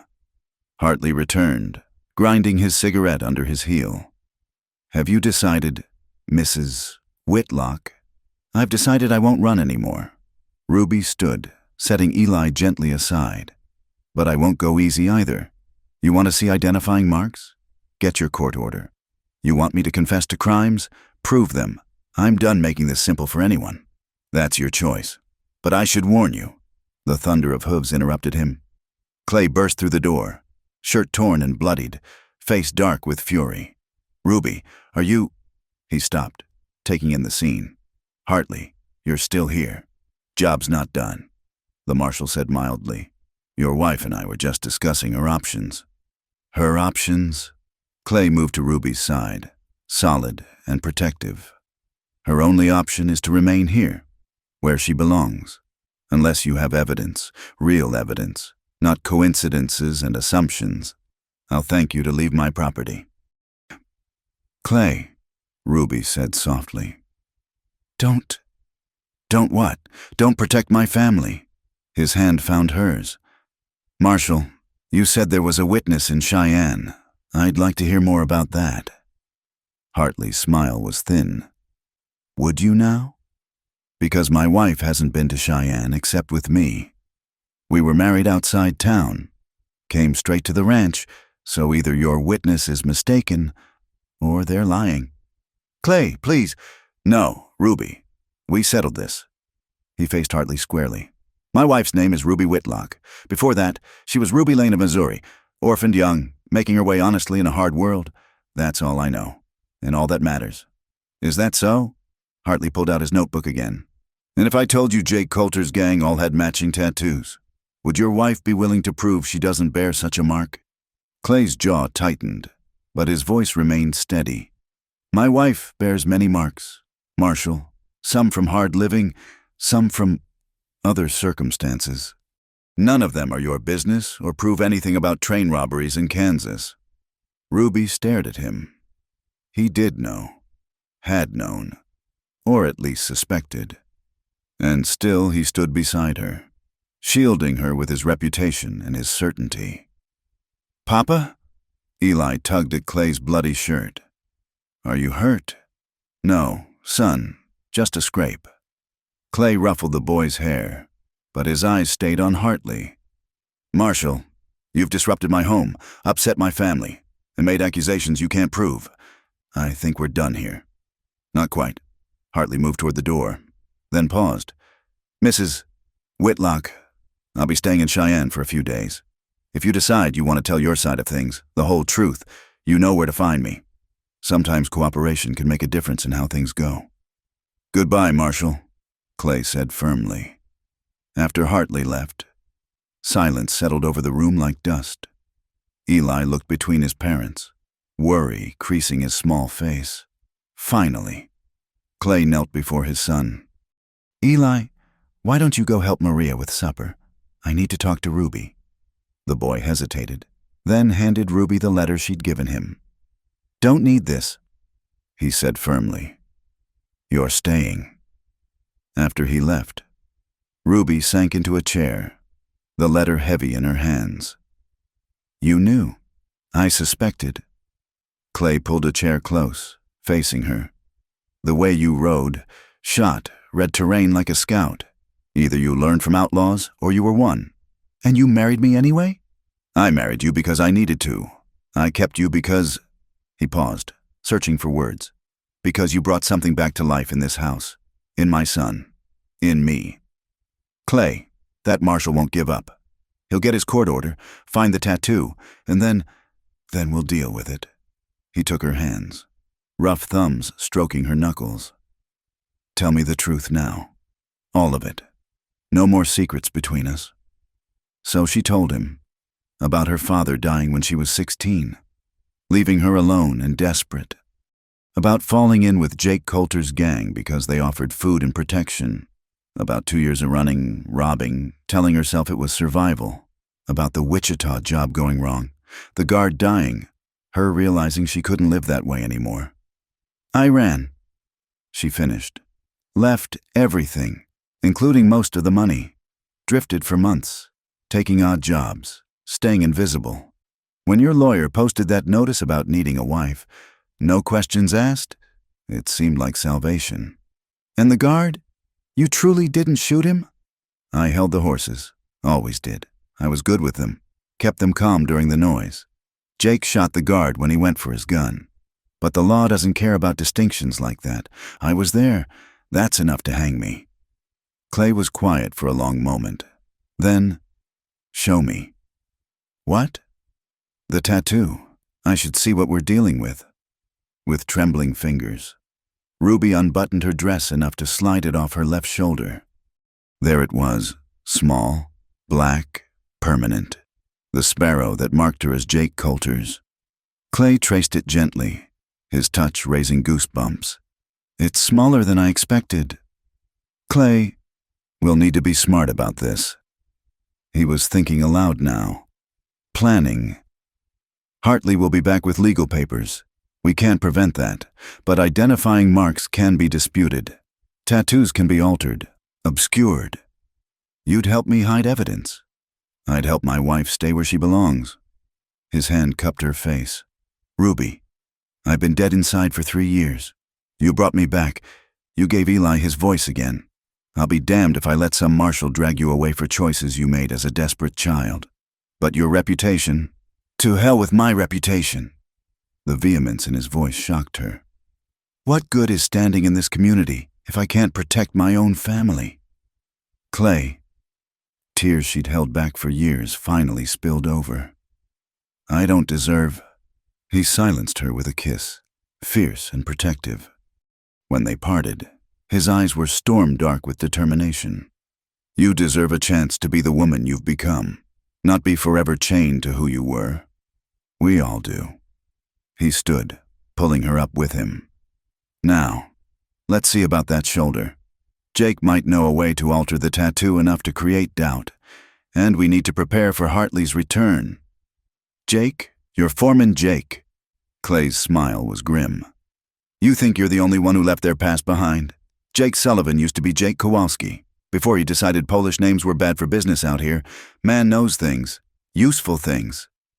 Hope flickered in Ruby's chest, fragile as a candle flame. You'd truly fight for me. I'd go to war for you. He pressed his forehead to hers. You're mine now. Ruby Whitlock, my wife, my son's mother, my partner, and I protect what's mine. Through the window, Ruby could see the sun setting over the ranch, painting the sky in shades of blood and gold. Somewhere out there, Marshall Hartley was planning his next move. Adelaide Morrison was likely digging deeper, hunting for ammunition. The past circled like vultures, patient and hungry. But here in this room, in this man's arms, Ruby felt something she'd never known.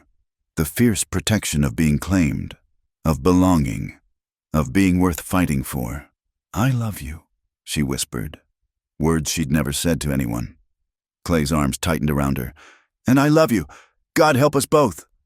Outside, Eli's laughter drifted from the kitchen, mixing with Maria's singing, the sounds of home, of family, of everything Ruby had never dared dream of having.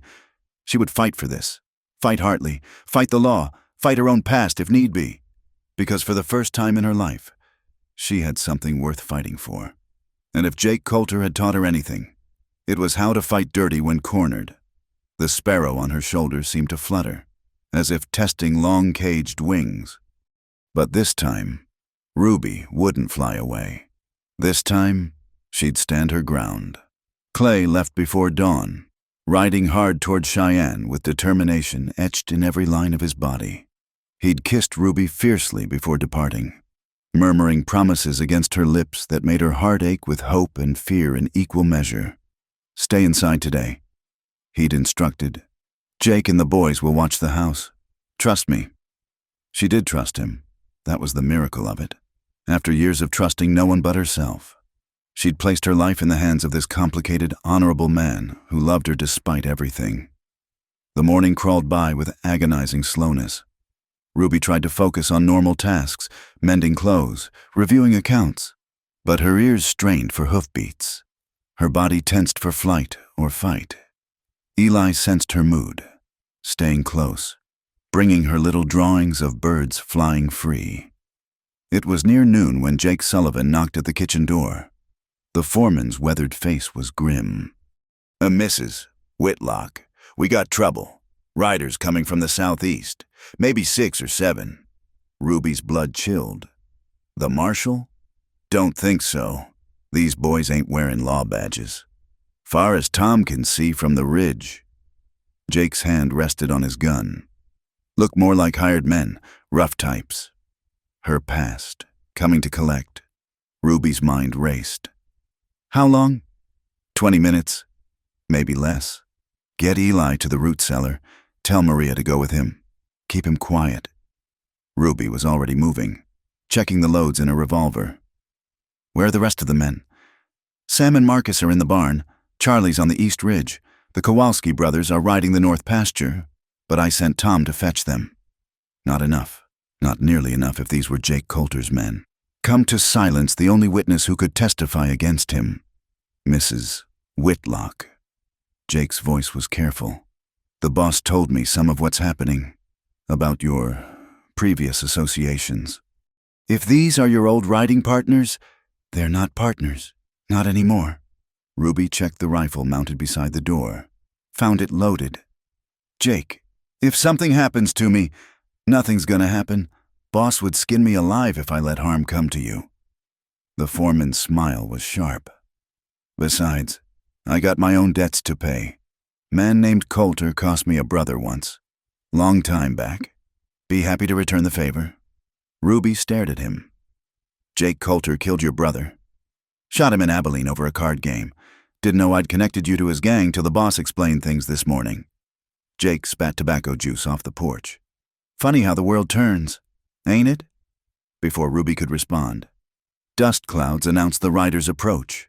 7 men, hard-faced and travel-worn, reining up just outside the ranch gate. Ruby recognized the lead rider with a sickening jolt. Luke Morrison, Jake Coulter's right hand, the one who'd taught her to shoot, who'd called her little sister before abandoning her in Wichita. Well, Luke's grin was cold as winter wind. Ruby Lane, heard you'd gone respectable. This is private property. Ruby kept her voice steady, the rifle casual in her hands. State your business or move on. Our business? Luke laughed. Why, we're here to visit an old friend. Catch up on times past. Maybe discuss mutual acquaintances who are mighty interested in your whereabouts. I have no old friends. Now that's hurtful. Ruby, after everything Jake did for you, took you in, taught you the trade, treated you like family. Family doesn't abandon you to hang. Luke's expression hardened. You ran, left us to clean up your mess. That guard's death brought heat down on all of us. I didn't shoot him. You know that. You were there. What I know is that Jake's looking at a noose if certain people testify. What I know is there's only one witness who could put him at that scene. Luke leaned forward in his saddle. What I know is that problem needs solving. The other riders spread out slightly, a tactical movement Ruby recognized. They meant to surround the house, cut off escape routes, but they'd counted on finding her alone, helpless. They didn't know about the men in the barn, the rifle on the ridge. My husband will be back soon, she said, with the sheriff and a posse. You might want to be gone before then. Your husband? Luke's laugh was ugly. Yeah, we heard about that. Clay Whitlock, respectable rancher. Wonder what he'd think if he knew his wife's real history. The things you did, Ruby, the men you rode with. He knows enough. Does he? Does he know about Martinsville? About that bank manager who tried to be a hero? Ruby's hands tightened on the rifle. Martinsville, the job that had gone bad, where an innocent man had been beaten nearly to death. She'd tried to stop it, but Luke and the others. I see you remember. Luke's grin widened. Lots of memories we could share with your new family. Or with that federal marshal sniffing around? Unless, of course, we come to an understanding. What kind of understanding? Simple. You disappear. Tonight. Leave Wyoming and never come back. Never speak Jake's name again. Never testify to anything. In return, we let your husband and boy live peaceful lives. The threat hung in the air like smoke. Ruby felt rage building, clean, clarifying rage that burned away fear. You threatening my family. Luke, stating facts. Man like Whitlock has routines. Rides his range same time each day. Boy walks to his lessons alone. Lot of accidents can happen on a ranch. The rifle was at her shoulder before she consciously decided to move. Get off my land. Or what? You'll shoot us all? Luke spread his hands mockingly. 7 against 1? Even you ain't that good, little sister. She ain't alone. Jake Sullivan stepped from behind the water trough. Winchester trained on Luke. From the barn, Sam and Marcus emerged. Guns drawn. On the ridge, a rifle glinted. Charlie sang, steady as stone. Luke's confident expression faltered. This ain't your fight, old man. Made it my fight when you threatened the brand I ride for. Jake spat again. Also when your boss killed my brother in Abilene. Been waiting years to settle that score. The air crackled with tension. 7 against 4 were still bad odds. But Luke's men were looking nervous now, realizing they'd walked into prepared resistance. Ruby! A new voice, young and scared. Eli stood in the doorway, eyes wide. Mama, who are these men? Eli, go back inside. Ruby didn't take her eyes off Luke. Find Maria, now! But Luke was already smiling, seeing opportunity. That's the boy, Whitlock's son. His hand drifted toward his gun. Cute kid, Be a shame if— Ruby's shot took his hat off, snapping his head back. Next one goes between your eyes, she said calmly. Touch your gun again and find out if I'm bluffing. Mama. Eli's voice was smaller now, frightened. It's all right, sweetheart. These men were just leaving. Ruby chambered another round. The sound loud in the tense silence. Weren't you— Luke? For a moment, violence hung on a knife's edge. Then hoofbeats thundered from the north, the Kowalski brothers riding hard, rifles already drawn. The odds had shifted. Luke raised his hand slowly. All right, we're going. But this ain't over. Ruby, Jake's got a long memory and a longer reach. You can't hide behind these ranch hands forever. Watch me. The outlaws wheeled their horses. But Luke paused for one last shot. That marshal, Hartley? He's getting pressured from above to close the Wichita case. Someone's gonna hang for that guard. Jake aims to make sure it ain't him.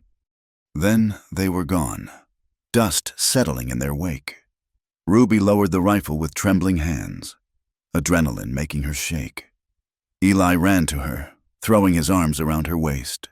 You were so brave, he whispered, like a hero in Papa's books.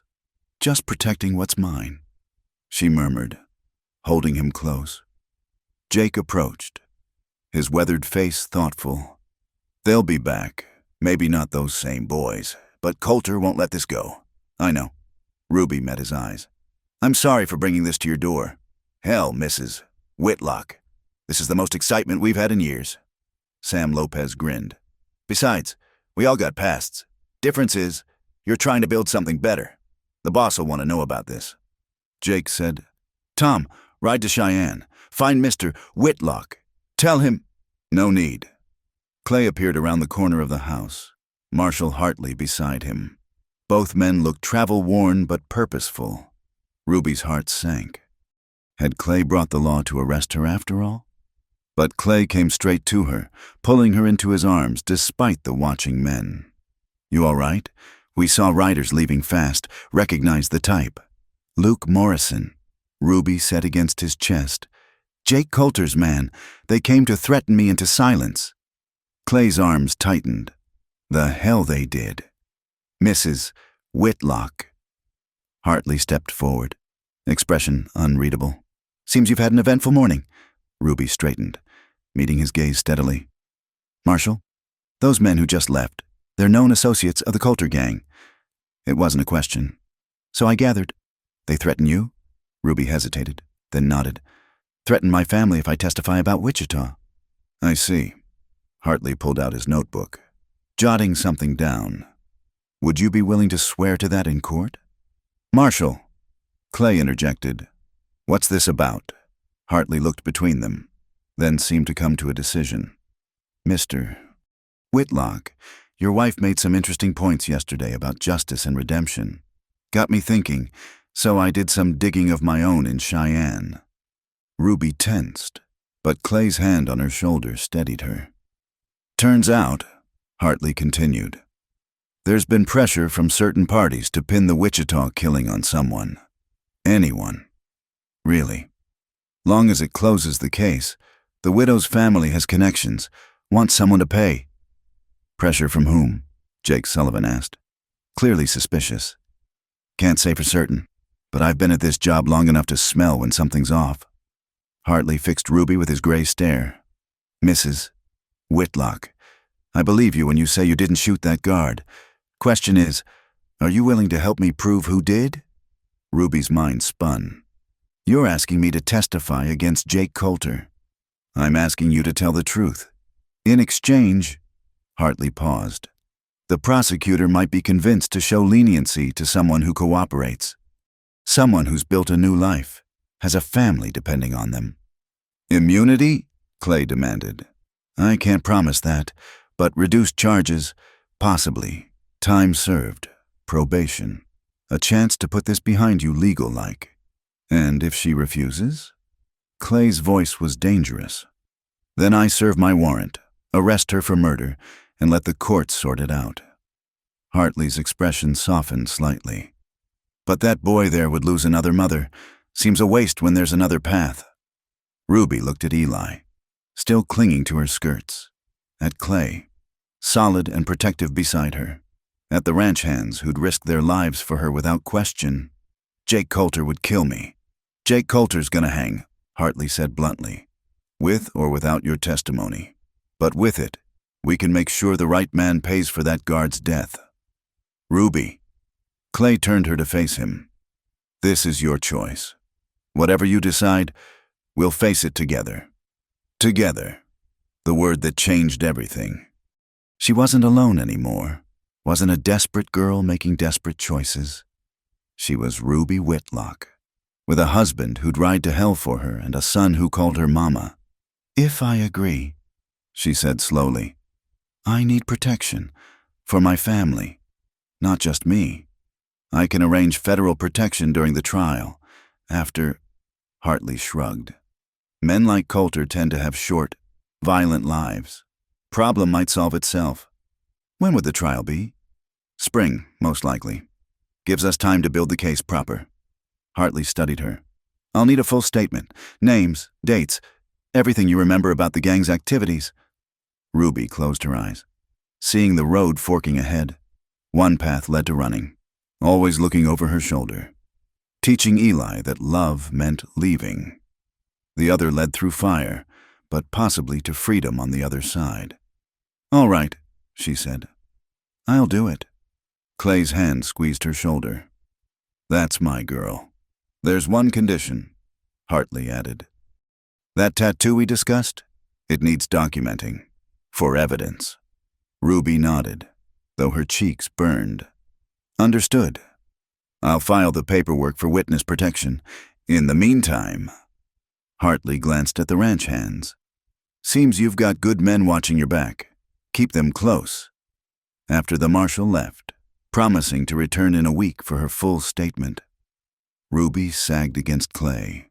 The weight of what she'd agreed to crashed over her like a wave. Did I just sign my death warrant?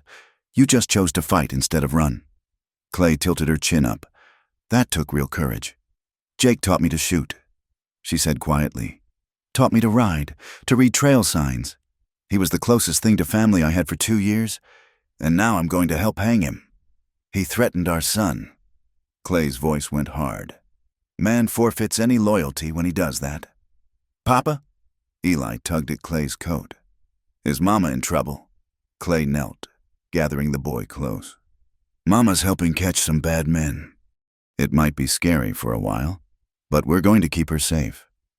You understand? Eli nodded solemnly. Like when you protect the herd from wolves? Exactly like that. Ruby knelt too, making it a 3-way embrace. Her family. The word still felt foreign, precious, worth any risk. That night, as she helped Maria prepare supper, the housekeeper paused in her work. Senora, today when those men came, you were not afraid. You were... Maria searched for words. Like a warrior, a mother wolf. I was terrified, Ruby admitted. See, but you did not let the fear win. Maria smiled. That is true courage. No, to be afraid, but fight anyway. Later, after Eli was asleep and the house grew quiet, Ruby found Clay on the porch, keeping watch. She settled beside him, leaning into his warmth. In the spring, she said quietly, I'll have to face him. Jake, in court. You won't face him alone. He gave me a chance when no one else would.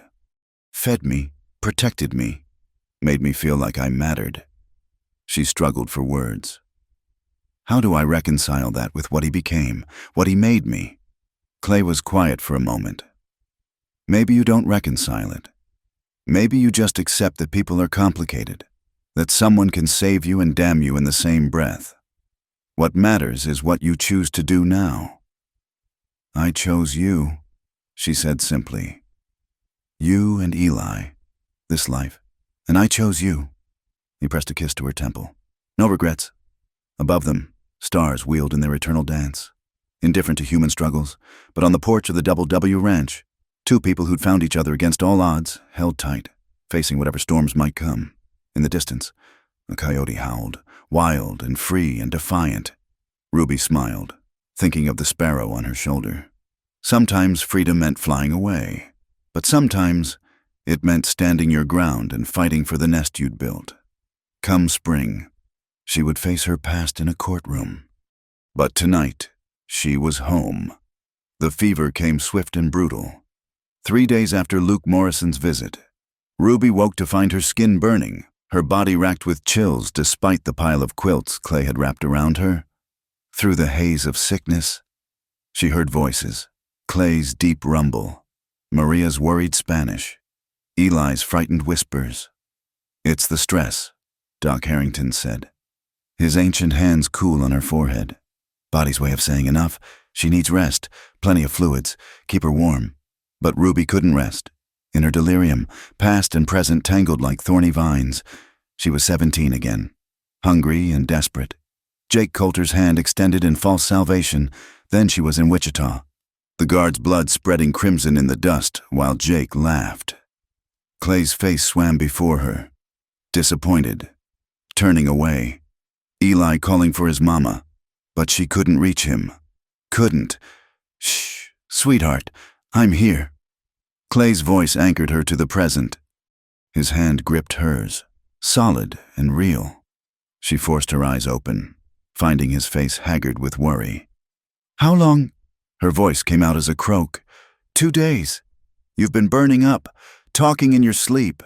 He smoothed her hair back. "You kept apologizing. To me, to Eli, to people I don't know."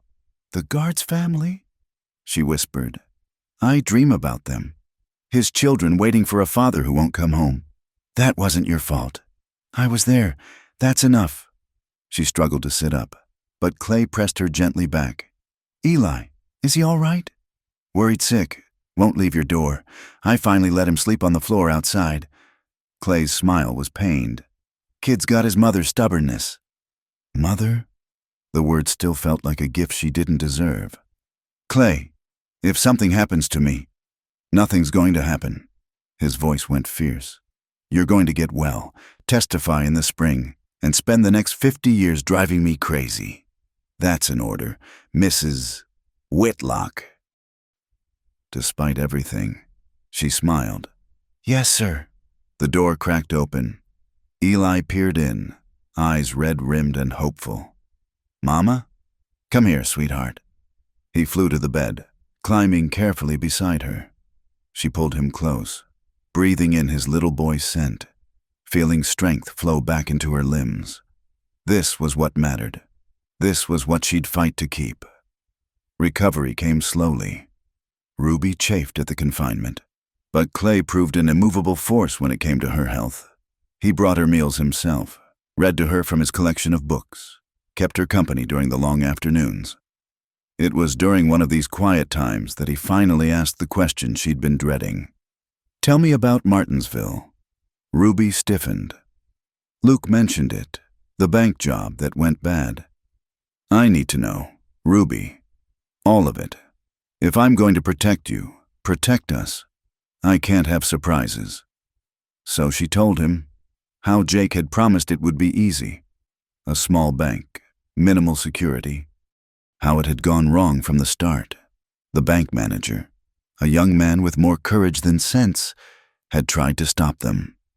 Jake had beaten him savagely while Ruby held the horses outside, listening to the screams, hating herself for not intervening. "He lived," she said quietly, "but barely. Lost the sight in one eye, use of his left arm. Had a wife, 2 babies."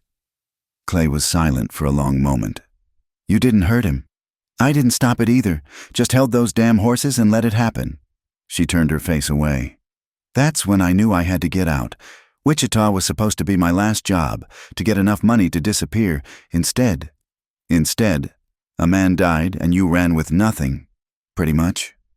Clay stood, pacing to the window. Ruby watched his rigid back, waiting for the disgust, the rejection. Instead, he asked, "What was the manager's name?" "What?" "The bank manager in Martinsville. What was his name?" Ruby searched her memory. "Hartford. James Hartford." "Why?" "Because when this is over, when you're safe, we're going to send money to the Hartford family, anonymously. Can't undo what was done." But maybe we can help." She stared at him. "You do that?"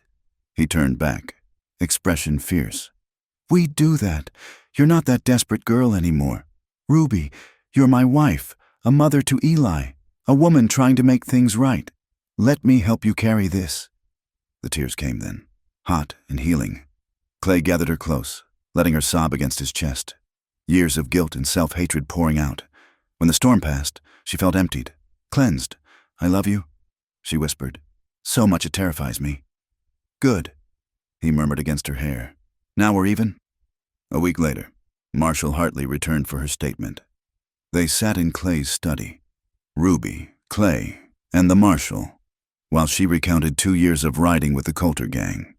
Names, dates, places, crimes. Each word felt like betrayal and liberation in equal measure. "Luke Morrison," Hartley said, jotting notes. "He was second in command?" "Yes, Jake's right hand. He was there in Wichita. Saw Jake shoot the guard." Ruby paused. "He taught me to shoot. Strange to think that skill might help convict him." Life's full of ironies. Hartley looked up. "You realize Morrison and the others will likely be charged as accessories. Your testimony puts them at multiple crime scenes." "I know." Ruby had made her peace with that. These men who'd once called her family had threatened her real family. The choice was clear. "There's something else," Hartley said carefully. "The prosecutor wants to meet with you before the trial. Standard procedure.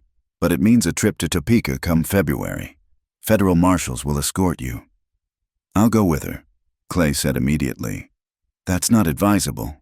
Coulter has a long reach, and you'd be exposed." "I said I'll go with her." Clay's tone brooked no argument. "Where Ruby goes, I go." Hartley nodded slowly. "Your choice. Might be good, actually. Show the jury she's got a stable life now. Reasons to stay lawful." After the marshal left, Ruby found herself restless. The walls of the house felt too close, the weight of the coming trial pressing down. She needed air, space, movement. "I'm going riding," she announced. Clay looked up from his ledgers. "Doc said you need rest." "Doc said that a week ago. I'm fine now." She softened her tone. "Please, Clay, I need this." He studied her, then nodded. "I'll come with you." They rode out across the snow-dusted plains, the December air sharp and clean.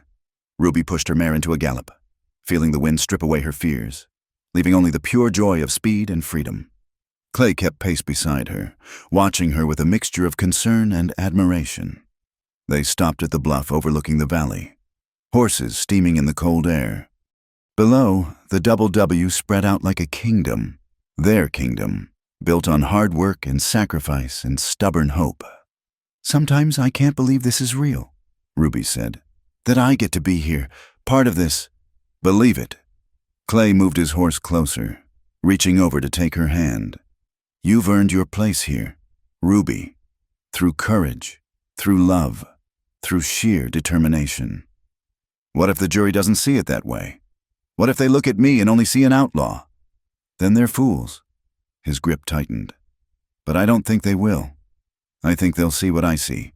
A woman who made mistakes and is trying to atone. A mother protecting her son. A wife standing by her husband. When did you become such an optimist? When you walked into that chapel in your brown dress, trying to look plain and failing completely." He smiled. "You changed everything that day, Ruby. Made me believe in second chances."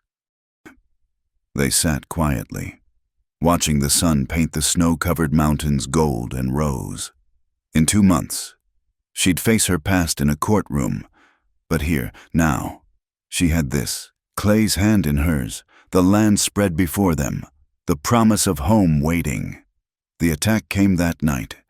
Ruby woke to the smell of smoke, the crackling of flames. She rolled from bed, shaking Clay awake. "Fire!" He was up instantly, pulling on pants and boots.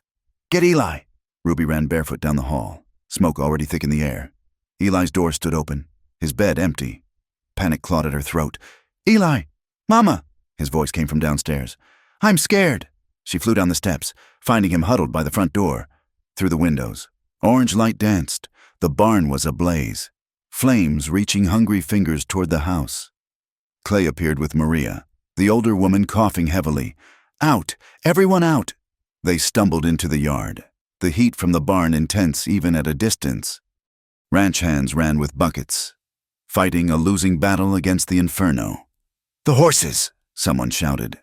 Screams of terrified animals cut through the roar of flames. Clay started toward the barn, but Ruby grabbed his arm. "No, it's too late!" "Like hell?" Gunfire cracked through the night. Jake Sullivan went down, clutching his shoulder. More shots came from the darkness beyond the firelight. "Get to cover!" Clay shoved Ruby and Eli behind the water trough, returning fire with his rifle. It was chaos, flames, gunshots, shouting men, screaming horses. Ruby held Eli tight with one arm while firing her pistol with the other, trying to spot targets in the dancing shadows. "Mrs. Whitlock!" Tom Brennan crawled toward them, blood streaming from a head wound. They came from the south. Maybe 10 men, torched the barn before we knew they were there. Jake Coulter's crew. Come to silence her before she could testify. Ruby's heart went cold with rage. "Tom, take Eli to the root cellar." "Stay with him." "Mama, no!" She gripped his small face. "Listen to me. You hide until Papa or I come for you. Promise me." Tears streaked through the soot on his cheeks, but he nodded. Tom half carried him away while Ruby turned back to the fight. The barn collapsed with a tremendous crash, sending sparks skyward like hellish stars. In the sudden flare of light, she saw them, riders circling the house, firing steadily. They meant to pin the defenders down while the fire spread. "The house!" Maria screamed. Sure enough, flames licked at the kitchen wall. If they lost the house. "I'm going for the pump." Ruby started to rise, but Clay pulled her down. "They'll cut you down before you make 3 steps. Then what?" Thunder rolled across the night sky. But no, not thunder. Hoofbeats. Dozens of horses riding hard from the north. "What the hell?" Clay squinted through the smoke. A volley of gunfire erupted from the darkness, but this time aimed at the attackers. Raiders scattered, suddenly on the defensive. Through the swirling smoke rode Salvation, Marshal Hartley at the head of a federal posse, badges glinting in the firelight. The tide turned swiftly. Caught between the ranch defenders and federal marshals, the attackers broke and ran. Several fell, wounded or dead. Others threw down their guns, hands raised in surrender. "Cease fire!" Hartley's voice rang with authority. "Federal marshals, everyone stand down!" The shooting stopped, replaced by the crackle of flames and groans of wounded men. Ruby sagged against Clay, adrenaline leaving her shaky. "How?" she gasped. Hartley dismounted, crossing to them. "Had a feeling Coulter might try something like this. Been camped 2 miles north, waiting. Saw the fire. Came running.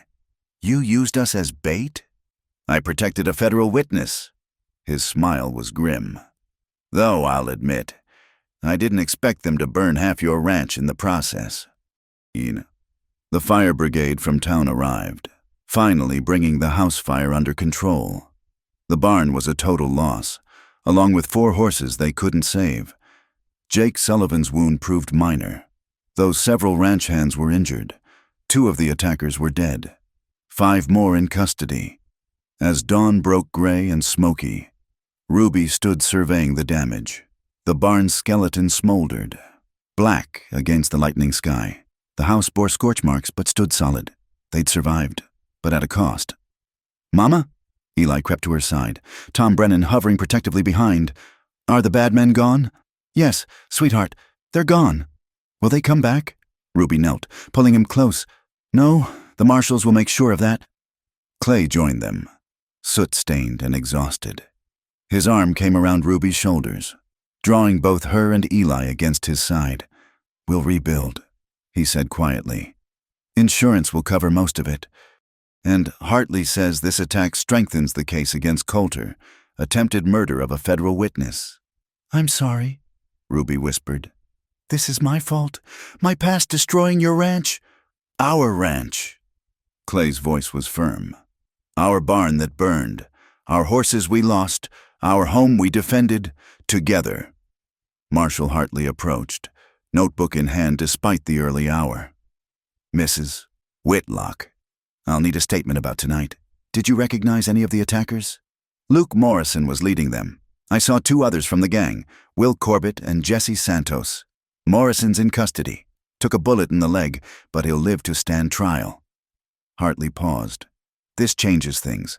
With the attack tonight, the prosecutor can charge Coulter with conspiracy to commit murder, witness intimidation, arson. He's looking at the rope for sure now. Ruby felt no satisfaction, only weariness. When do we leave for Topeka? 6 weeks. I'll post men here until then.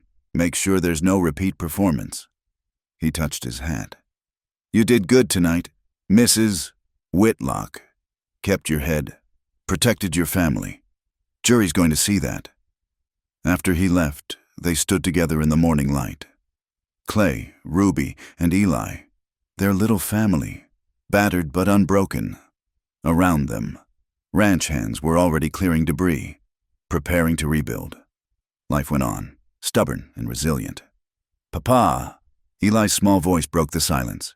Can we make the new barn better, with a special stall for Mama's horse? Clay smiled, the expression transforming his soot-stained face. We can do that. Maybe add a loft for hay storage, some better ventilation. And paint it red. Eli's excitement was infectious. Bright red like Mama's hair in the sun, Ruby laughed, surprising herself. Here in the ashes of disaster, her son was planning futures, painting dreams in bright colors. Maybe that's what family meant, not just standing together through the storms, but building something new from whatever remained. Red it is, she agreed, kissing his forehead.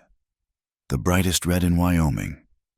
As the sun climbed higher, burning away the smoke, Ruby felt something settle in her chest. Jake Coulter had tried to destroy what she'd built, but he'd failed. She had something now he'd never understood, people worth fighting for, and who'd fight for her in return. Come February, she'd face him in court, but she wouldn't face him as the desperate girl he'd recruited. She'd face him as Ruby Whitlock, wife, mother, survivor, and she would not break. The new barn rose from the ashes like a phoenix, its fresh red paint bright as blood against the Wyoming snow. Ruby stood in the doorway, breathing in the scent of new lumber and hay, watching Eli show his favorite horse the special stall they'd built. 3 months had passed since the fire, since Jake Coulter's men had tried to silence her. Now, with February's grip loosening into early March, the ranch thrived despite, or perhaps because of, their trials. Mrs. Whitlock? Tom Brennan appeared, hat in hand. Letter came from Topeka. Marshall said to give it to you direct. Ruby's hands trembled slightly as she took the envelope. Inside, a single sheet. Jake Coulter's trial would begin in 2 weeks. Her testimony was scheduled for the 3rd day. That evening, she found Clay in his study, writing letters by lamplight. He looked up as she entered, reading her expression immediately. The trial date? 2 weeks. She moved to the window, watching the sun set over their land. Part of me hoped it would never come, that Jake would die in prison, or escape, or somehow this cup would pass from me.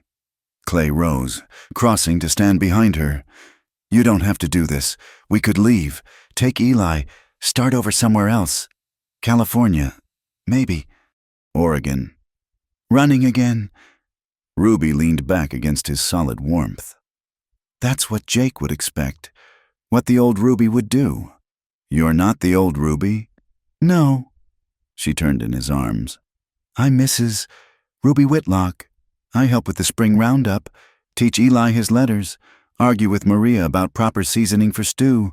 I'm part of something here, worth something. Worth everything, Clay corrected, kissing her forehead. A week later, they prepared for the journey to Topeka. The federal marshals arrived, 4 stern men who treated Ruby with professional courtesy and Clay with wary respect. Eli clung to them both at their departure. You'll come back? His voice was small but clear. He spoke more often now, though still quietly. We'll always come back, Ruby promised, hugging him tight. Maria will spoil you rotten while we're gone, and Jake Sullivan promised to let you help with the foaling. The journey took 3 days by rail and coach. Ruby had never traveled so far in comfort. Private compartment, meals in the dining car, Clay beside her reading aloud from a book of poetry. If not for the marshal's presence and the weight of what awaited, it might have been pleasant. Topeka sprawled before them, bigger than any town Ruby had known. The federal courthouse loomed like a fortress, all stone and authority. They were housed in a hotel nearby, marshals posted at every entrance. The night before her testimony, Ruby couldn't sleep. She stood at the window, watching the gas lamps flicker in the streets below. "Scared?" Clay asked, joining her. "Terrified? What if I freeze? What if Jake says something that what? Changes who you are now?" Clay turned her to face him. "Ruby, you've already faced him down. His men came to our home, threatened our son, burned our barn, and you stood your ground. This is just words in a courtroom. Words that could see men hang, men who chose their path, same as you chose yours." His hands framed her face. "You're not responsible for Jake Coulter's choices, only your own, and you've chosen truth." The next morning dawned gray and drizzling. Ruby dressed carefully in her best dress, dark blue wool that Clay had bought her in Cheyenne. Respectable but not ostentatious. She pinned her hair severely back, wanting to look like what she was now, a rancher's wife, a mother, a woman of substance. The courthouse halls echoed with footsteps and murmured conversations. Ruby kept her eyes forward, Clay's hand steady on her elbow. Then the doors opened to the courtroom, and she saw him. Jake Coulter sat at the defense table, thinner than she remembered but still radiating that coiled danger that had once drawn desperate souls to him. His dark eyes found hers across the room, and his lips curved in a smile that was half greeting, half threat. "Ruby girl," he mouthed silently.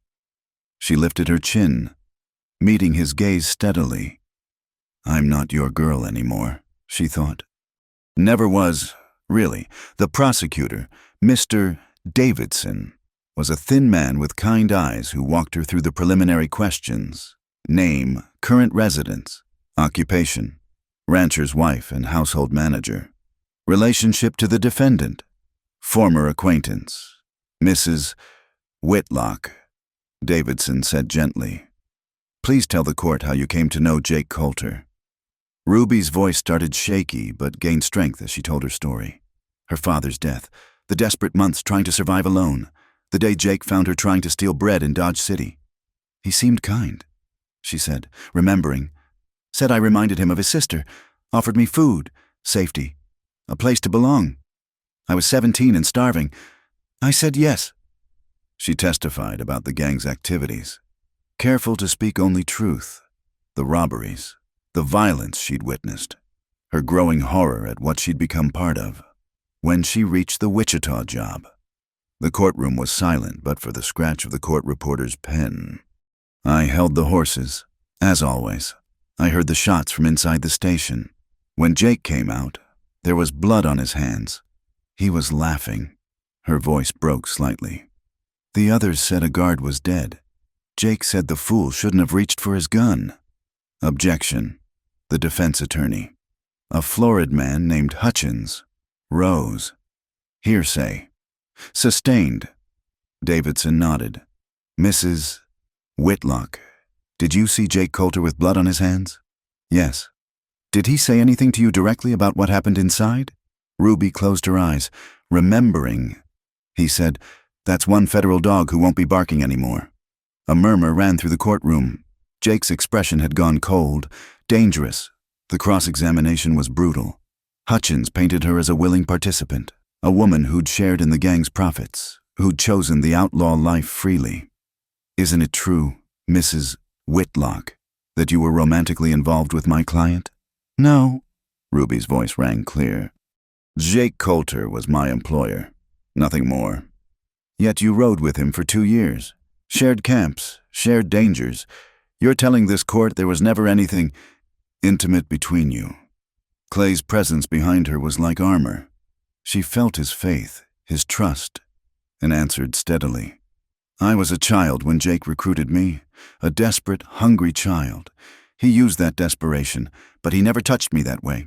Said it was bad for business, mixing pleasure with profit. How convenient. And now you've married a wealthy rancher. Traded up, haven't you? Objection, Davidson called. I'll rephrase. Mrs. Whitlock, what exactly did your husband promise you in exchange for this testimony? Ruby's temper flared. My husband promised me nothing except his name and his protection. I'm here because a man is dead, and his family deserves the truth about who killed him. The truth.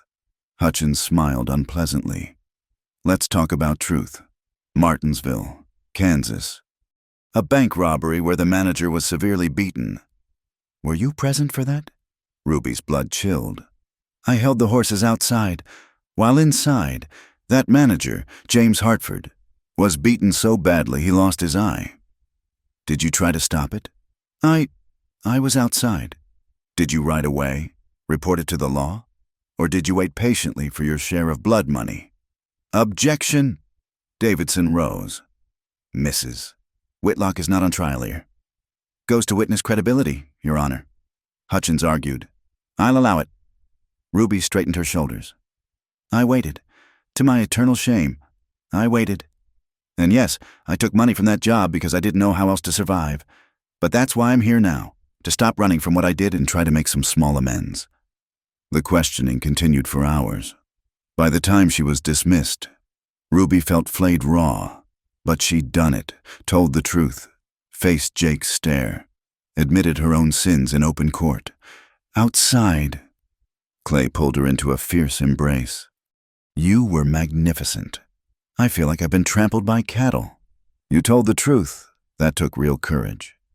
They attended the rest of the trial, watching as other witnesses testified. Luke Morrison, captured after the ranch attack, turned state's evidence to save his own neck.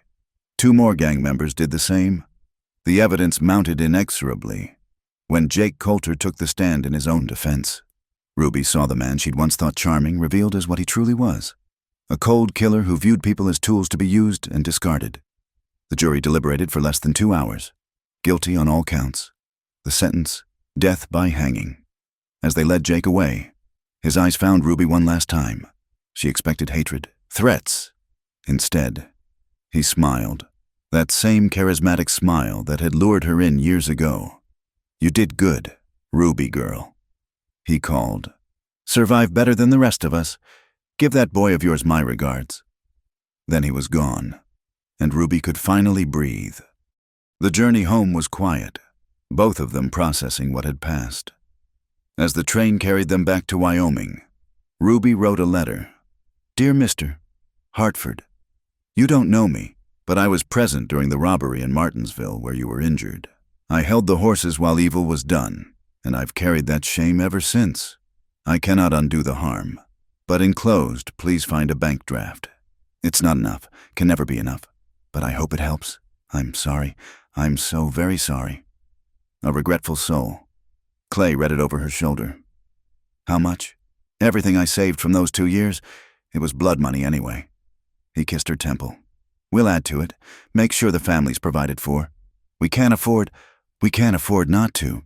You're right, it's not enough, but it's a start. They arrived home to find the ranch in celebration. The new barn was festooned with ribbons, and Eli came running, launching himself into Ruby's arms. Mama, you're home! Jake Sullivan let me name the new foal. Did he now? Ruby hugged him tight, breathing in the scent of home. What did you name her? Hope, Eli beamed. Because spring is coming and everything's new. That night, after Eli was asleep and the house was quiet, Ruby stood on the porch watching the stars. The sparrow tattoo on her shoulder seemed to pulse with remembered pain, but it no longer defined her. Regrets? Clay asked. Joining her? No? Ruby turned into his embrace. Jake Coulter gave me a chance when I was desperate, but he also would have destroyed everything I've built here. I'm grateful for the first, but I won't mourn the second. And your past? It's public record now. People will know. Let them know.